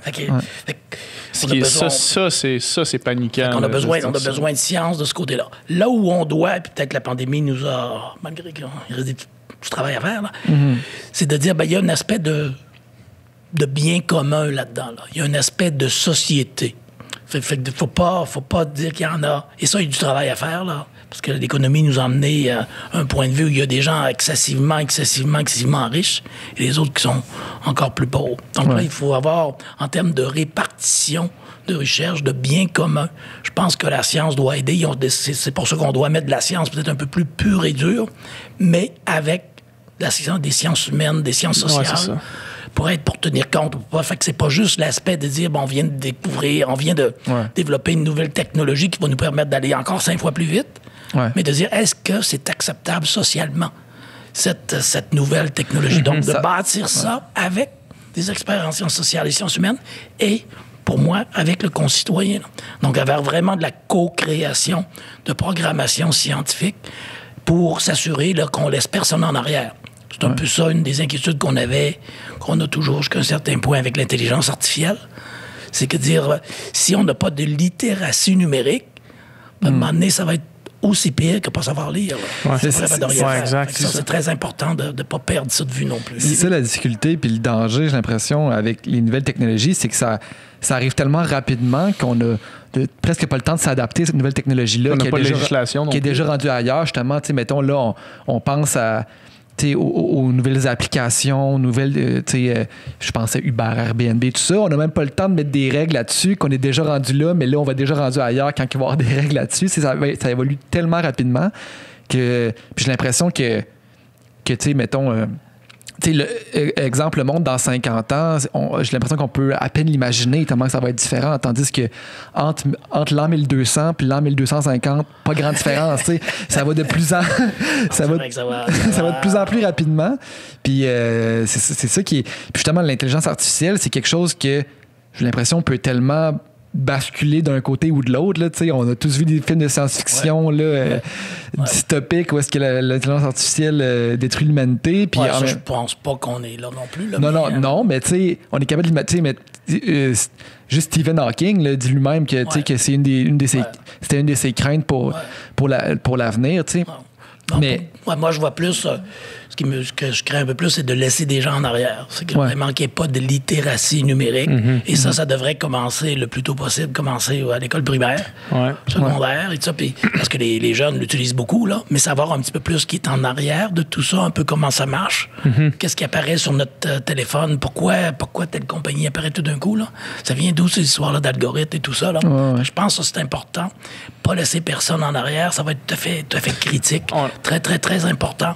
L'aspect plus fantastique, moins convaincu, je pense pas que ça va être moins. Durant la pandémie, avec les meetings de famille Zoom, là, on a vu qu'il y avait déjà un gap énorme entre les générations. Puis souvent, les grands-parents qui étaient dans les meetings Zoom, ils se sentaient un petit peu décalés par rapport aux plus jeunes parce que là, c'est comme, OK, je sais pas comment ça fonctionne, comment je fais pour parler, pourquoi je suis pas capable de parler puis ça parle pas.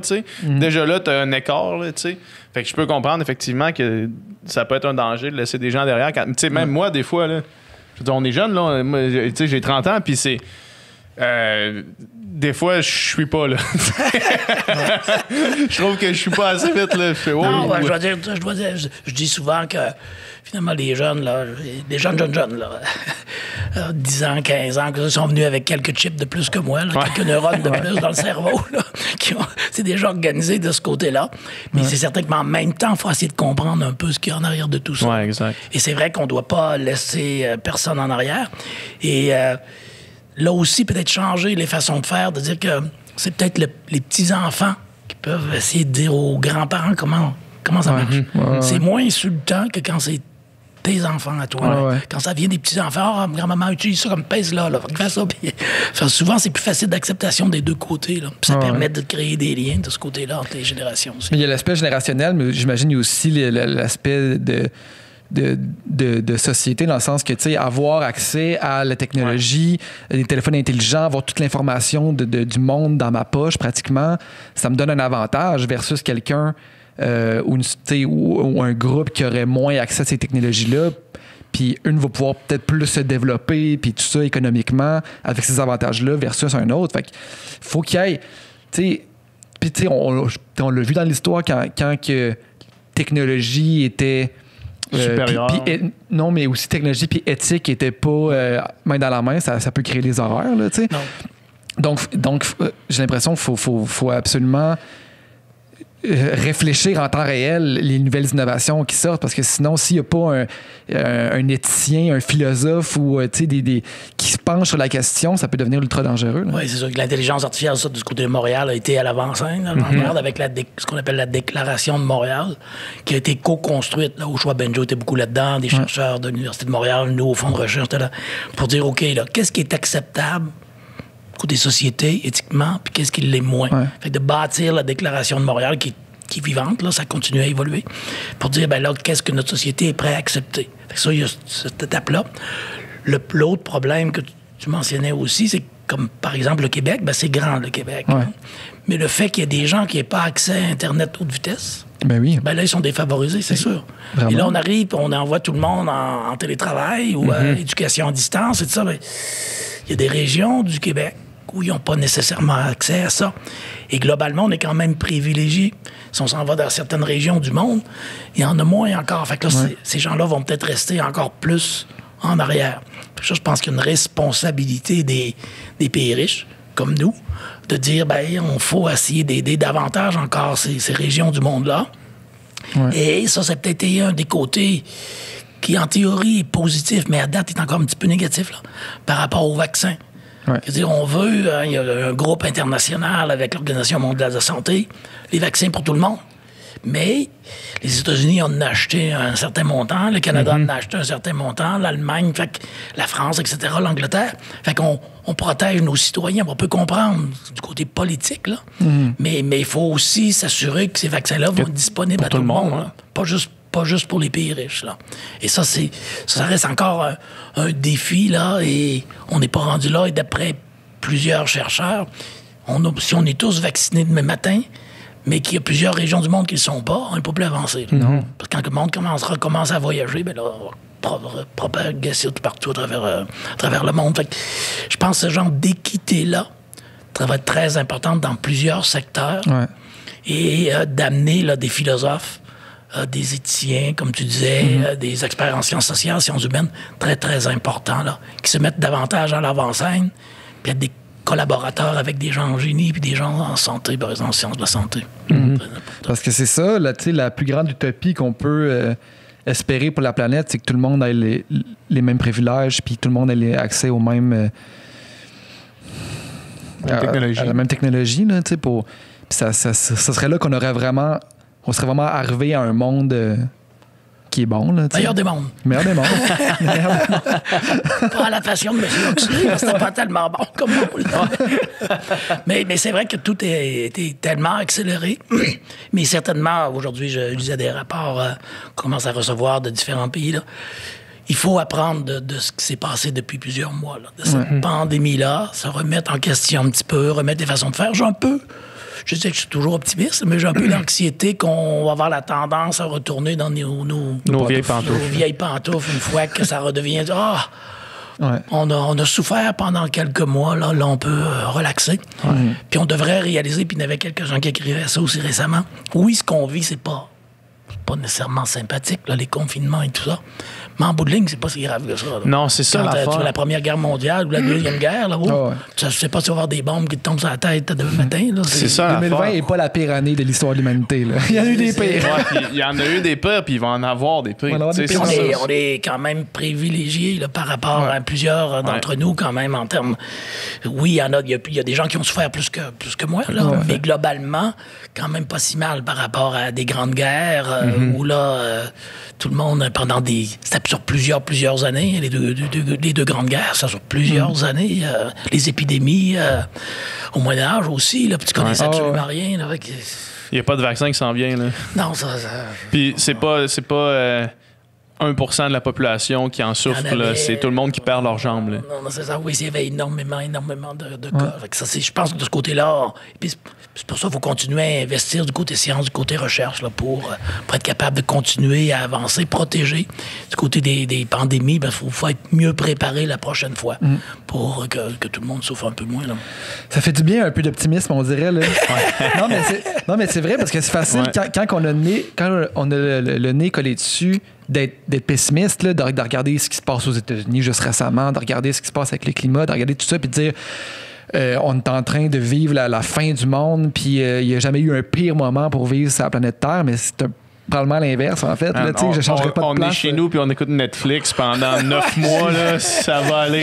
J'irais pas vivre au Moyen-Âge. On peut pas aller dans un restaurant, ça va aller aussi. Là. Ouais. Non, j'ai pris à lire un bouquin d'une prix Nobel de littérature, une polonaise, là, une patente comme ça. Ouais. Et il parle, c'est une période 16e, 17e et tout ça, il parle de la comète, quand les comètes passent, puis là, la comète, c'est la fin du monde. Hein. Quand des gens vu apparaître ça, c'est Dieu. Ouais. Dieu nous envoie ce message-là, la fin du monde arrive, là, la panique de partout. Fait qu'au moins maintenant on sait que bon, c'est une comète. C'est super, c'est super beau. Quand même, mais on sait pourquoi. C'est ça. Ça arrivera pas demain matin. La comète n'est pas envoyée par Dieu pour nous détruire. Là. Fait que c'est que de ce côté-là, c'est sûr qu'on. Puis des fois, je dis aux gens, bon, on peut sauter une journée ou deux là, sans lire les quotidiens. Là, ça va faire pas nécessairement mal, parce que sinon on est accroché. Ben, là, aujourd'hui, c'est 1933, cas 9, et puis hier, c'était 1200. Ouais. Fait que, Monday, c'est quand on a trop, c'est pas nécessairement trop d'informations, mais quand on est pris beaucoup là-dedans, si on a des tempéraments un peu anxieux, ben, ça fait juste augmenter. On en parlait exactement de ça avec Sonia Lupien, justement, puis elle disait, tu sais, elle lit vraiment peu, justement, les nouvelles, puis elle disait, oui, je finis par le savoir de toute façon, mais tu sais, c'est parce que veux pas, les nouvelles vont focuser sur les nouvelles qui sont négatives, parce que c'est ça qui retient le plus l'attention, puis c'est ça qu'on juge qui est plus pertinent à partager.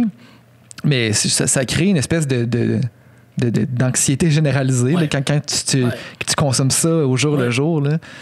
Puis, non, c'est ça. Ça fait du bien de temps en temps, comme on est en train de faire le prendre un petit pas de recul, puis se rendre compte aussi qu'on a une chance de vivre dans la société, dans l'ère qu'on vit présente. Et comme... Puis Sonia disait la même chose encore récemment quand je l'ai entendu. Mais aller promener son chien. Là. Quand elle venait me voir les matins, là, quand elle était au Douglas, je disais, là, j'étais allé promener mon chien. OK, qu'est-ce qui s'est passé hier? C'est quoi? Quelle idée que tu as eue? Aller promener ton chien. Là, il faut qu'elle aille promène avant 8 heures. Là, Maintenant, tu n'as pas le choix. Mais je pense que juste d'avoir des pauses jusqu'à un certain point. Là. Parce que sinon, si on reste accroché aux nouvelles continuellement, ça devient difficile pour plusieurs personnes. Je pense qu'il faut essayer de s'en sortir un petit peu de ce côté-là. Et c'est certain que pour les jeunes, puis on le voit avec l'université à distance, le collège à distance, le secondaire, c'est pas simple. C'est moins le fun, pas mal. Ouais, les niveaux d'anxiété ont augmenté, mais en même temps... pas trop à plaindre non plus. Là. Tu manges 3 repas par jour, puis t'es chez vous, puis c'est vrai que quand les gens te disent « tu dois être mal », ben c'est vrai, c'est pas si bien que ça. Des fois, tu peux dire « ben non, ça va pas si mal que ça aussi. » Remettre ça dans un contexte, des fois qu'il y en a des pas mal pires que nous. Là. Exact. Ça, c'est sûr.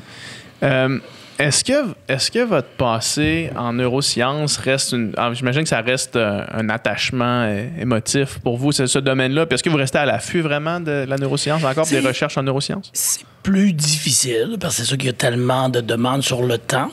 Mais il y a quelques revues scientifiques que je lis régulièrement, là. Mais c'est pas nécessairement ciblé neurosciences. Je dirais que c'est ma famille scientifique qui m'aide de ce côté-là, là. Mes anciens étudiants.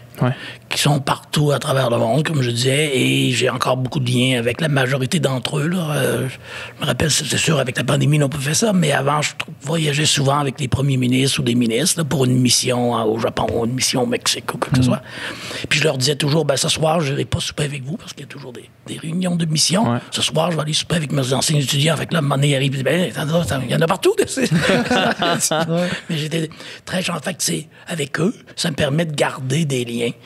Par rapport à ce qui se passe, par exemple, en santé mentale, sur la maladie d'Alzheimer, parce qu'eux sont très actifs là-dedans, dans différentes universités à travers le monde. Parce que ça, pour moi, c'est ce dont je suis le plus fier dans ma carrière, là, c'est ma famille scientifique. Là. C'est vraiment avec eux que j'ai eu énormément de plaisir, puis je suis très fier aussi de ce qu'ils réussissent à faire. Là. Vous, c'était sur la maladie d'Alzheimer, votre spécialisation? Toutes les choses le fun. Là. J'ai travaillé du côté suicide, dépression, schizophrénie, douleur, maladie d'Alzheimer. Fait que c'était assez... J'étais un peu différent peut-être de certains autres chercheurs là, où j'avais des bonnes subventions de recherche, puis je travaillais dans des domaines assez différents de l'autre. On faisait des des réunions de laboratoire, des réunions d'équipe dans mon laboratoire, il y en avait un groupe qui travaillait sur l'Alzheimer, l'autre qui travaillait sur la dépression, l'autre qui travaillait sur la douleur. Et mon plaisir, c'était de dire, écoute donc ce qu'il dit, là. Ça peut t'aider, toi, dans ton projet, là. De connecter les gens aussi de ce côté-là. Vous connectez les gens. J'aimais ça beaucoup, mettre ces gens-là pour dire, tu peux toujours apprendre quelque chose de différent qui pourrait t'aider, toi, dans ton projet. Fait que ça, j'ai eu énormément de plaisir à faire ça. Là. Mais je suis curieux qu'on en parle plus spécifiquement de ces maladies-là, comme l'Alzheimer. Est-ce que à ce jour, on connaît, par exemple, la cause de cette maladie-là? La cause, jusqu'à un certain point, des causes, je dirais plus qu'une cause. Il y a une protéine qui est augmentée beaucoup dans le cerveau des personnes qui souffrent d'Alzheimer, une protéine qu'on appelle la protéine amyloïde, qui est augmentée beaucoup, et une autre, ce qu'on appelle un neurofilament, donc qui relie des régions du cerveau. Ça, c'est une protéine. L'autre protéine, on l'appelle la protéine Tau, où elle est hyper phosphorylée. Donc, il y a beaucoup de phosphore sur ce filament. Ça, c'est deux marqueurs assez forts de la maladie d'Alzheimer. En plus de ça, on perd certains types de cellules qui contiennent un neurotransmetteur, l'acétylcholine. Et ça a été identifié milieu des années 70, la perte en acétylcholine. Et là, il y a eu beaucoup de travaux dans ce domaine-là pendant plusieurs années. Par la suite, lorsqu'on a commencé à caractériser la protéine bêta-amyloïde, les filaments Tau, là, je pense qu'un peu malheureusement, les chercheurs du privé et du public sont devenus, je dirais presque des croyants, là, des religieux. Moi, je crois à l'hypothèse amyloïde, les autres, non. Moi, je crois à la protéine Tau, le reste, non. Fait que finalement, ça faisait un peu des clochers des écoles. Et j'allais à plusieurs congrès sur la maladie d'Alzheimer un peu partout dans le monde.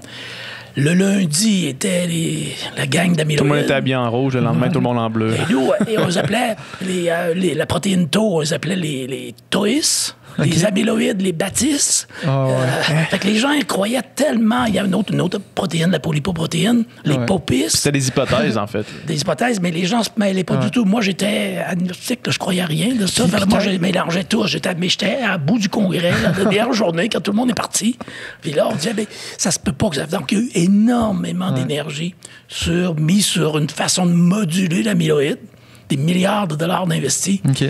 Rien de concret. Fait que c'est encore décevant. Mais ça nous montre que le cerveau est quand même assez fascinant, là, qu'on n'a pas réussi à briser ou à bien connaître cet organe-là encore. Là. C'est encore très complexe. Et une maladie comme l'Alzheimer, malheureusement, on n'a pas vraiment de traitement efficace après des années de recherche. Une maladie dégénérative comme celle-là, moi, mon père, il est neurochirurgien, puis il opère pour le Parkinson. Donc, l'implantation d'une puce pour stabiliser le Parkinson à un certain stade. Est-ce que cette avenue-là, éventuellement, en serait une pour d'autres types de maladies dégénératrices comme l'Alzheimer? Ou pas pour l'Alzheimer. Parce que l'Alzheimer, la beauté... Quand on a le Parkinson, probablement qu'on ne dit pas ça comme ça. Non, mais c'est plus c'est centralisé. Un endroit... Précise dans le cerveau. Assez précis. Lorsque la maladie est assez avancée, là, c'est plus large. Mais sinon, c'est vraiment une région... Fait que c'est à cet endroit-là qu'on est capable d'implanter une puce. Une ou deux régions du cerveau qui sont beaucoup plus affectées. Et là, on peut aller là-dedans avec des puces où il y a eu d'autres stratégies, aussi avec des cellules souches et tout ça. La maladie d'Alzheimer, c'est plus diffus.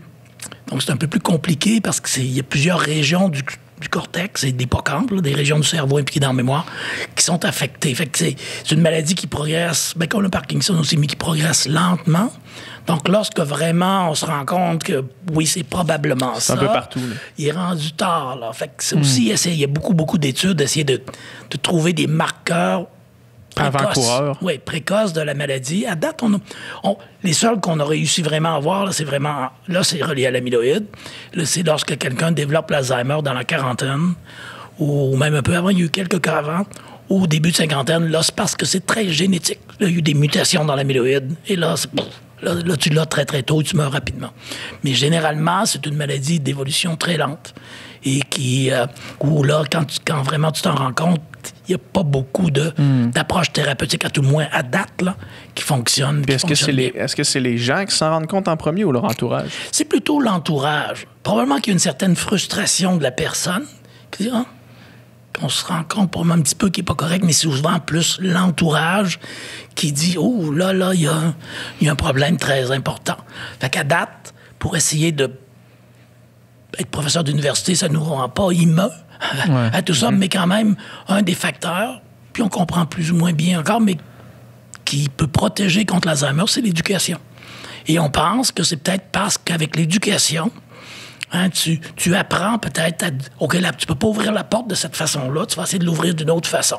Fait que tu développes une certaine redondance dans le cerveau qui te donne plus de façons là, de manipuler. Tu en perds un circuit, ben, tu vas travailler avec l'autre. Fait que ça, l'éducation, ça semble bien protégé contre la maladie d'Alzheimer. Il y a des profs d'université qui l'ont aussi. Là, l'éducation, dans le sens qu'on connaît, avoir fait des études. Études plus avancées. Plus avancées. Il y a un pourcentage moins élevé de gens qui ont fait des études avancées qui développent l'Alzheimer, par exemple. Lorsqu'on est des études plus avancées, on développe moins d'Alzheimer. Okay. Et aussi se garder actif en vieillissant. De garder son cerveau actif et aussi physiquement. Ouais. L'éducation, l'entraînement physique, ça aussi, là, probablement des facteurs de croissance que ça libère, qui montent au cerveau, puis ça permet là, de protéger le cerveau contre trop de dégénérescence. L'autre, c'est des activités cérébrales comme ça peut être les échecs ou ça peut être les mots croisés. Mais par contre, ce qu'on dit souvent aussi, encore une fois, on revient au stress. Là. Ouais. Si tu as 65 ans, 70 ans, tu détestes les échecs, tu as toujours détesté ça, ben là, faut pas que tu commences ça à ce moment-là. Ça va te stresser plus, ça va être pire. Fait que là, tu vas avoir des effets plus négatifs du stress. Mais de quelque chose que tu aimes, ça, essayer de garder cette activité-là. Et finalement, probablement plus des résultats de Scandinavie, ça. La socialisation aussi. De ne pas s'isoler, vraiment, de continuer à socialiser. Souvent, avec la socialisation, il y a des activités physiques, activités cérébrales. Donc, ça semble protéger. Encore une fois, il y a des gens qui vont faire ça, vont l'avoir pareil. Ouais. Mais on n'a pas encore vraiment là, d'approche thérapeutique. Vous prenez ça, puis ça va diminuer de beaucoup. Le développement de la maladie, on n'en a pas. C'est pas comme le diabète ou comme les maladies cardiaques où là, on a vraiment des traitements très efficaces. Est-ce que c'est quelque chose qui est envisageable, qu'éventuellement ça arrive? Ou... Je pense que oui. Et probablement qu'il va falloir aussi avoir des meilleures façons de reconnaître différents types d'Alzheimer. Là, on le met peut-être un peu tout sous le même chapeau, là, même après tant d'années de recherche. Et on est peut-être un peu comme le cancer ou un peu comme les maladies cardiaques ou quelqu'un qui souffrait d'hypertension, par exemple, au début des années 60, ben, il y avait la haute pression, l'hypertension. Mais depuis, avec la recherche qui a été faite, bon, on sait que des fois, ça dépend des reins, des fois, ça dépend de tes vaisseaux sanguins, des fois, ça dépend de ton cœur, des fois, ça dépend de ton cerveau. Fait que là, on peut cibler le traitement, dire, toi, c'est les vaisseaux sanguins, mais on te donne tel type de médicament. Okay. Le cancer, un peu la même chose. Il y a plusieurs formes de cancer. Donc, dans certains cas, le cancer du sein, il y a plusieurs formes de cancer du sein aussi. Certains, on peut les traiter assez bien avec une certaine thérapie parce qu'ils ont les modifications génétiques qui sont associées à ça. D'autres, ça ne vaut même pas la peine, ça ne marche pas. Fait que si on a réussi à faire ça dans ces secteurs-là, encore difficile avec la démence de type Alzheimer, qu'on mélange souvent avec d'autres types de démence, parce qu'il y en a plusieurs aussi, qu'on met souvent sous le chapeau d'Alzheimer sans essayer de distinguer davantage. Ben, mon grand-père, justement, vers la fin de sa vie, il était... justement, quand j'étais jeune, on appelait ça l'Alzheimer, parce qu'il y avait ce genre de symptômes, il ne reconnaissait plus ses enfants, tout ça. Puis, non, mon père me dit récemment, non, c'était pas l'Alzheimer, lui, c'était une genre de démence, je pense qu'il manquait de ses vaisseaux sanguins n'étaient pas... une démence vasculaire. Oui, démence vasculaire. Ça aussi, c'est un autre type de démence qui n'est pas plus facile à traiter non plus. Là. Du côté des démences, à date, on n'a pas réussi beaucoup. Puis il y a un autre qui est à corps de Louis, là, André Gagnon, qui est décédé. C'est une démence à corps de Louis qui est souvent proche du Parkinson aussi. Ça. Mais ça doit être difficile quand même de dédier sa vie à la recherche d'une maladie qu'on connaît encore si peu, puis qu'on a si peu de réponses ou de traitements. Non, c'est vrai que c'est un peu difficile, mais en même temps, le cerveau est quand même fascinant. Fait qu'on apprend quand même, on développe des petites idées. On a fait quand même des petites découvertes relativement intéressantes. On a traité, et ça, des fois, je discutais avec Olivier, là, du pharmacien, ça, là. J'ai guéri l'Alzheimer chez la souris à plusieurs reprises. Quand ça arrive chez l'homme, c'est un peu plus compliqué. mais il y a des approches comme ça. On a eu de la difficulté à les traduire encore en efficacité thérapeutique chez l'homme. Mais quand même juste d'apprendre comment fonctionnent ces régions-là du cerveau. Quand même, ça nous a donné des avancées en imagerie cérébrale. Maintenant, on commence de plus en plus à être capable de dire « Ah oui, ça, c'est probablement une démence de type Alzheimer », d'après la perfusion au niveau du cerveau. Fait qu'on a fait quand même des avancées. Le défi qui reste encore, c'est une approche thérapeutique là, qui peut fonctionner. Mais je pense que ça va arriver un de ces jours. Là. Ouais. Le cancer était vu aussi comme impossible. Puis il y a plusieurs formes de cancer maintenant qui deviennent des maladies chroniques là, qu'on réussit quand même assez bien à les traiter. Là. C'est quand même bien. Puis des problèmes de santé mentale comme la schizophrénie, par exemple, est-ce que ou par exemple la bipolarité ou ce genre de troubles-là, est-ce qu'on a des réponses à ça, de la provenance, encore une fois? J'imagine que c'est multifactoriel. Du côté, et là, il y a quand même beaucoup d'approches thérapeutiques et aussi de psychothérapie, par exemple sur tout ce qui est maladies dépressives. Ouais. Anxiété. Ça, il y a quand même un arsenal thérapeutique qui est quand même assez vaste. La schizophrénie aussi. La schizophrénie, on ne guérit pas du tout, là, mais pour plusieurs personnes, la phase aiguë, là, chez le jeune adulte, chez les jeunes hommes surtout, ça dure un certain temps. Après ça, c'est moins dramatique en termes de vision et de toutes ces histoires-là. Ouais. Et il y a quand même des approches thérapeutiques aussi. Un des défis, souvent, dans ces maladies-là, c'est que lorsque tu te sens un petit peu bien, ben là, je n'ai plus besoin, ça va bien, là, j'ai plus besoin de faire des membres. Et là, ça revient un petit peu. Mais on comprend quand même, pas parfaitement, mais par exemple, dans la schizophrénie, s'il y a un neurotransmetteur dans le cerveau là, qui fonctionne mal, c'est la dopamine. C'est le même que dans le Parkinson, mais c'est pas la même région du cerveau. Puis dans un cas, il y en a trop, puis dans l'autre cas, il y en a pas assez. Là. Mais pour la schizophrénie, c'est ça, c'est de contrôler la dopamine dans certaines régions du cerveau. Mais ça reste une maladie difficile, parce que un peu comme l'Alzheimer jusqu'à un certain point, ce qu'on appelle dans le jargon là, un genre de diagnostic d'exclusion. Fait que là, tu as un jeune ou une jeune femme ou un jeune homme qui, très souvent, pas toujours, mais quand même assez souvent, fonctionne très bien. Hein, est à l'école, sont les premiers de classe, ça va très, très, très bien, puis oups, 16 ans, 17 ans, 18 ans, qu'est-ce qui se passe? Ça passe, ça décroche, plus capable. Et là, les parents s'inquiètent, qu'est-ce qui se passe? C'est pas ça. Fait que finalement, tu dis en bout de ligne, c'est probablement de la schizophrénie. Donc, c'est un diagnostic d'exclusion. Ouais. T'exclus tous les autres affaires. Et ça prend du temps. Avant d'avoir ce diagnostic-là.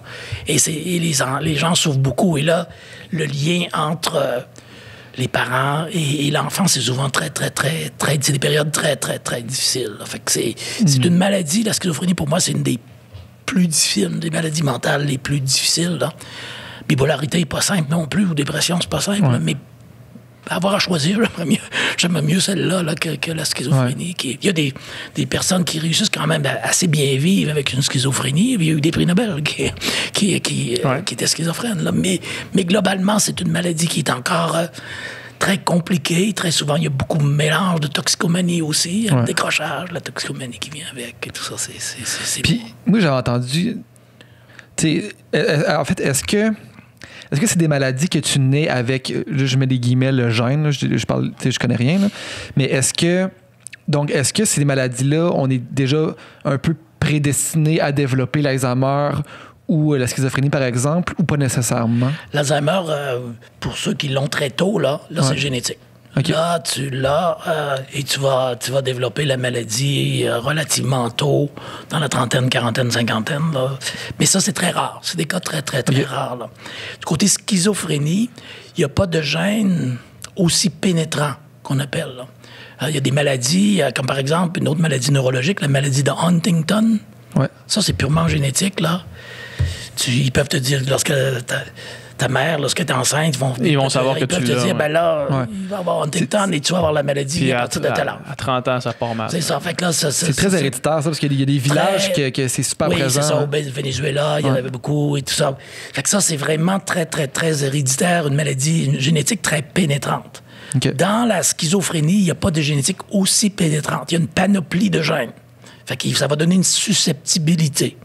Et ça, ce qu'on essaie de voir, c'est est-ce qu'on peut diminuer la possibilité que ça développe la schizophrénie 25-30 ans plus tard. Là. Fait que peut-être et un des éléments, puis ça, il y a encore des discussions dans la communauté scientifique, mais on en a parlé quand même pas mal au Québec. Là. Ouais. Les jeunes, surtout les jeunes garçons, jeunes hommes, là, 14, 15, 16 ans, le cannabis peut être un déclencheur. Si tu as une susceptibilité à la schizo, peut-être qu'elle ne sortira jamais de toute la vie, mais un déclencheur pourrait être le cannabis. Pourquoi plus le cannabis que certaines autres drogues? Plus ou moins certains encore, là, mais il y a eu quand même des assez bonnes études là-dessus. Là. Fait que ça, c'est de dire à ces jeunes-là, il faut faire un peu attention. Et très souvent, ça apparaît pas comme ça. Là. Il y en a eu dans les générations. Ah oui, mon père ou ma mère ou la grand-mère est un peu différente des autres. Là. Fait que finalement, tu dis, c'est probablement ce qu'il y avait ça, parce que souvent... Mais c'est une génétique quand même qui est pas très, très pénétrante. Et là, on pense de plus en plus que peut-être avec... dans le système d'éducation, si on était capable d'offrir un support adéquat, on pourrait diminuer beaucoup les risques de développer ces maladies-là plus tard. Puis, en tout début du podcast, vous avez mentionné CRISPR, là, qui est dans le fond, c'est comme de la manipulation génétique. Finalement, est-ce que ça pourrait être des genres de choses comme ça, des solutions à ce genre de maladies-là, dans le sens que si on est capable de voir où est-ce que ça se trouve, le modifier déjà chez l'enfant, puis après ça, on a réglé cette question-là. Probablement. Après ça, on a réglé le problème. Pour ces maladies-là, c'est un peu compliqué parce qu'il y a beaucoup, beaucoup de gènes impliqués encore. Là. Mais pour d'autres, ça commence déjà là, dans certaines formes de cancer, certaines formes de maladies cardiaques, des problèmes au niveau de la vision, en vieillissant et tout ça. Là, tu peux guérir ça avec CRISPR. Tu fais une modification du gène et tu peux guérir. Là. Fait que ça, thérapie génique, dans ces cas-là, mais en général, c'est juste 1 ou 2 gènes qui sont impliqués. Tu n'es pas obligé d'en corriger 25-30 en même temps. Ouais. Mais avec le développement des technologies, peut-être que ça pourrait arriver dans le futur, là, que tu peux vraiment en corriger davantage très tôt. Et finalement, tu peux protéger la personne contre le développement de ces genres de maladies-là. Mais ça évolue. Le CRISPR, c'est quoi? C'est 10 ans environ que ça a été découvert comme outil. À partir de travailler sur des bactéries, là, ça ne va rien avoir, puis tu trouves ces outils-là. Et fait que là, c'est puissant. C'est sûr que là aussi, il y a des discussions du côté éthique. On ne peut pas faire n'importe quoi, parce qu'on ne peut pas faire un enfant sur mesure, de choisir comme des... puis jusqu'où aussi est-ce qu'on étend la vie, là? Oui, c'est ça. Il faut faire attention. Puis il y avait eu des abus, là. Il y a eu quelques chercheurs qui ont été pénalisés de ce côté-là parce qu'ils ont décidé d'utiliser ces technologies-là pour faire du clonage. Et là, bon, non, ça c'est vraiment très interdit. Là. Fait que, faut que mon enfant soit un super joueur de basketball. Là. Je vais tout mettre les bons gènes. Tu vas mesurer 7 et 2, mais les parents vont être 5 et 6, 5 et 9. Là. Non, c'est sûr qu'il y a quand même des barrières du côté de l'éthique. Il faut vraiment s'assurer que les sociétés ont des règles de ce côté-là, mais en même temps, il y a des possibilités quand même très, très bonnes pour les personnes aveugles, par exemple. Là, c'est fabuleux. Hein, si on est capable de guérir ça, de guérir la cécité, là, c'est incroyable. C'est peut-être vraiment un produit de la culture populaire qui me donne toujours un petit malaise quand j'entends toutes ces choses-là. Tu sais, justement, comme on parlait tout à l'heure, là, des sci-fi qu'on a regardé, de la science-fiction qu'on a regardé, qui dépeignent un monde où est-ce que là, il y a eu des abus de ces technologies-là puis de ces connaissances-là de façon poétique qui amène ça vers une dystopie complète. Là. C'est peut-être pour ça qu'à chaque fois, j'ai comme tout le temps dans ma tête, là, genre, wow, c'est super optimiste, cool, mais après ça, j'ai un genre de peur qui me glisse dans le dos. Là. Ça peut dérailler assez rapidement. Ouais, vraiment. Ça prend des bonnes balises de société, là, parce que même sans ces nouvelles technologies-là, pendant la Deuxième Guerre mondiale, il y a eu quand même là, des approches qui étaient ouf. Essayer de trouver le super humain. Là. Il y avait beaucoup de travaux de ce côté-là aussi. Puis il y a des peuples qui ont souffert énormément de ça. Ça ne date pas nécessairement juste parce qu'on a des technologies plus modernes. Là. Il y avait des gens qui voulaient déjà faire ça il y a très, très longtemps. Mais ça prend des bonnes balises de société en disant non, ça, là, c'est interdit. Encore une fois, que sciences humaines puis sciences naturelles, finalement... travaillent ça, ensemble, ça, c'est essentiel. Tu sais. Je pense que je disais, le cerveau est un organe fabuleux. Là. Ouais. Et c'est nous, c'est les chercheurs là, qu'on a décidé. L'hémisphère droit, c'est ça, le gauche, c'est ça, qu'on a mis ça par silo. Là. Ouais. Le cerveau, lui, sciences sociales, sciences humaines, génie, mathématiques, ça va tout ensemble. Fait que ça, on a organisé nos systèmes d'éducation de cette façon-là. Puis ça ne date pas d'hier. C'est l'université depuis Bologne, depuis 1000 ans. Ouais. Mais on est resté beaucoup là-dedans, avec des silos. Fait que là, maintenant, c'est probablement le temps de rapprocher un peu plus tout ça. Et pour moi, je dis très souvent qu'un bon scientifique, ça lui prend un bon nez. Là. Il faut une créativité comme un artiste. Et là, on a eu trop tendance à mettre les chercheurs d'un coin, les scientifiques d'un coin, les artistes d'un autre. Fait que comment trouver des façons de rapprocher ces deux mondes-là? Parce que c'est vraiment l'aspect de créativité dans des deux cas qui sont les plus importants. Moi, je disais toujours à mes étudiants, là, tu vois tes résultats de ton expérience. Ouais. C'est pas ça qui est important. Faut que tu revoies ce que tu vois pas. Qu'est-ce qui est pas là? Ouais. Qu'est-ce tu penses qu'il aurait dû être là puis qui est pas là? Parce que si ça marche toujours comme tu pensais, c'est pas de la bonne science. Là. Il faut vraiment quelque chose qui fait qu'elle dit ça là je comprends pas. Puis c'est là qu'il faut aller là, dans ce moment-là. Fait que cette créativité-là. Et là, on essaie de le faire un petit peu avec la COVID. Encore une fois, on a un programme COVID Art où là, des artistes, on a demandé à des municipalités de soumettre des projets. Et là, ils devaient avoir des chercheurs, des scientifiques avec des artistes. Et ça a été fabuleux, là. Ce qu'ils ont fait, ils ont produit de l'art public, là, que c'était vraiment, vraiment fabuleux. Et ça, vraiment, d'en faire davantage de ce genre de programme-là pour remettre ces genres d'expertise-là ensemble. Je pense que c'est très, très, très important. Là.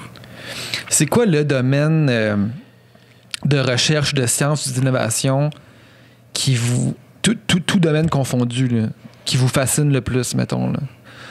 Peut-être qu'on a déjà parlé, en fait. Là. Peut-être que c'est un des sujets qu'on a déjà parlé. Mais est-ce qu'il y a vraiment quelque chose qui vous dit ça, dans le futur, ce domaine-là, cette recherche-là, cette innovation-là, ça, c'est incroyable? Ben, j'essaierais de comprendre un peu plus l'ordinateur quantique. Ça, avoir à recommencer une carrière, ça serait peut-être quelque chose de dire ça, j'aimerais ça, éventuellement, mieux comprendre tout ça.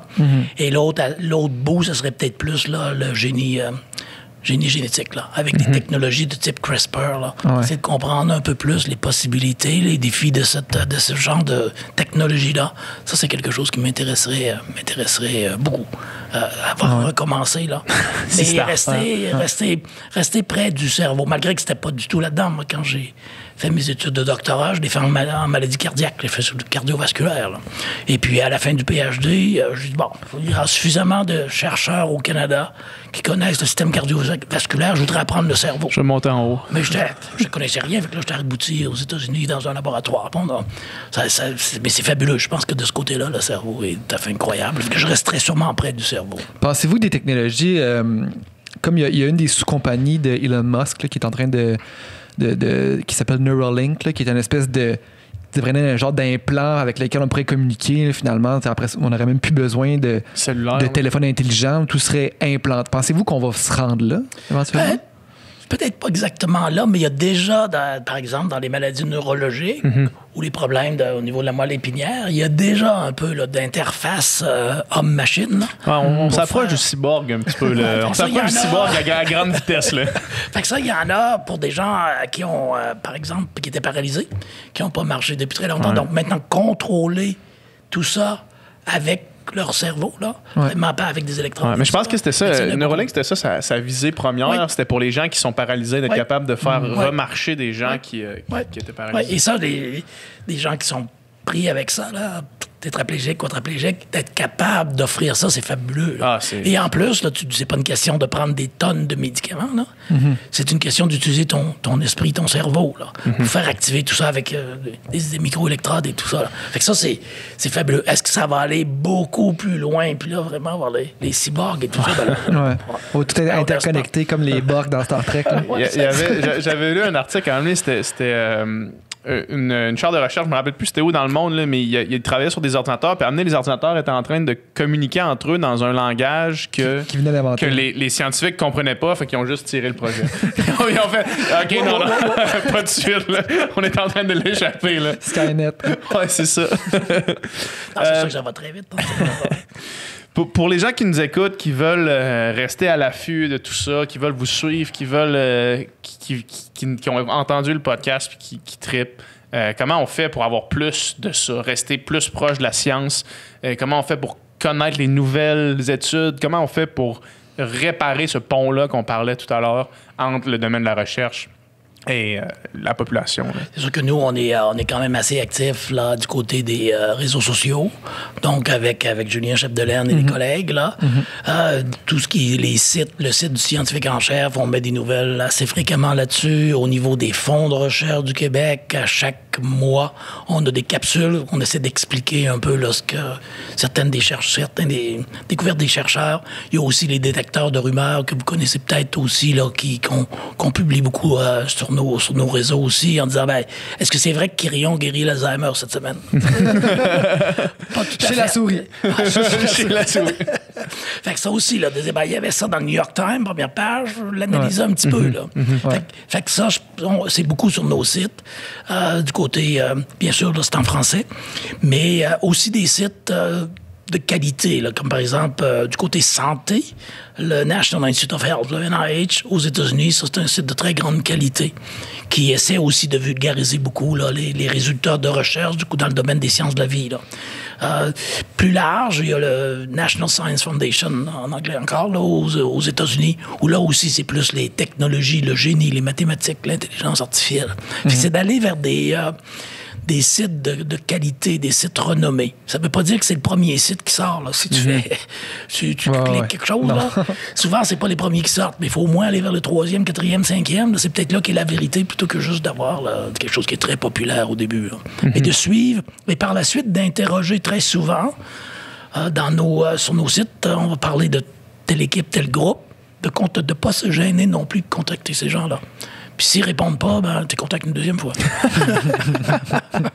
on peut aider de ce côté-là aussi. Là. Des fois, quand je fais l'appel, puis là, tu as été contacté par telle personne, tu devrais répondre. Ça bouge un peu en général. On va définitivement utiliser notre contact avec votre équipe pour essayer de rentrer en contact avec des scientifiques qui veulent venir nous parler ici. Pas de problème, non, c'est super. Un énorme merci. C'était extrêmement pertinent, super agréable, puis c'était un plaisir. Merci beaucoup. Merci. On peut se reprendre à un autre moment donné. On parlera d'autres vies de chercheurs. Tout à fait. Merci bien. Merci encore une fois.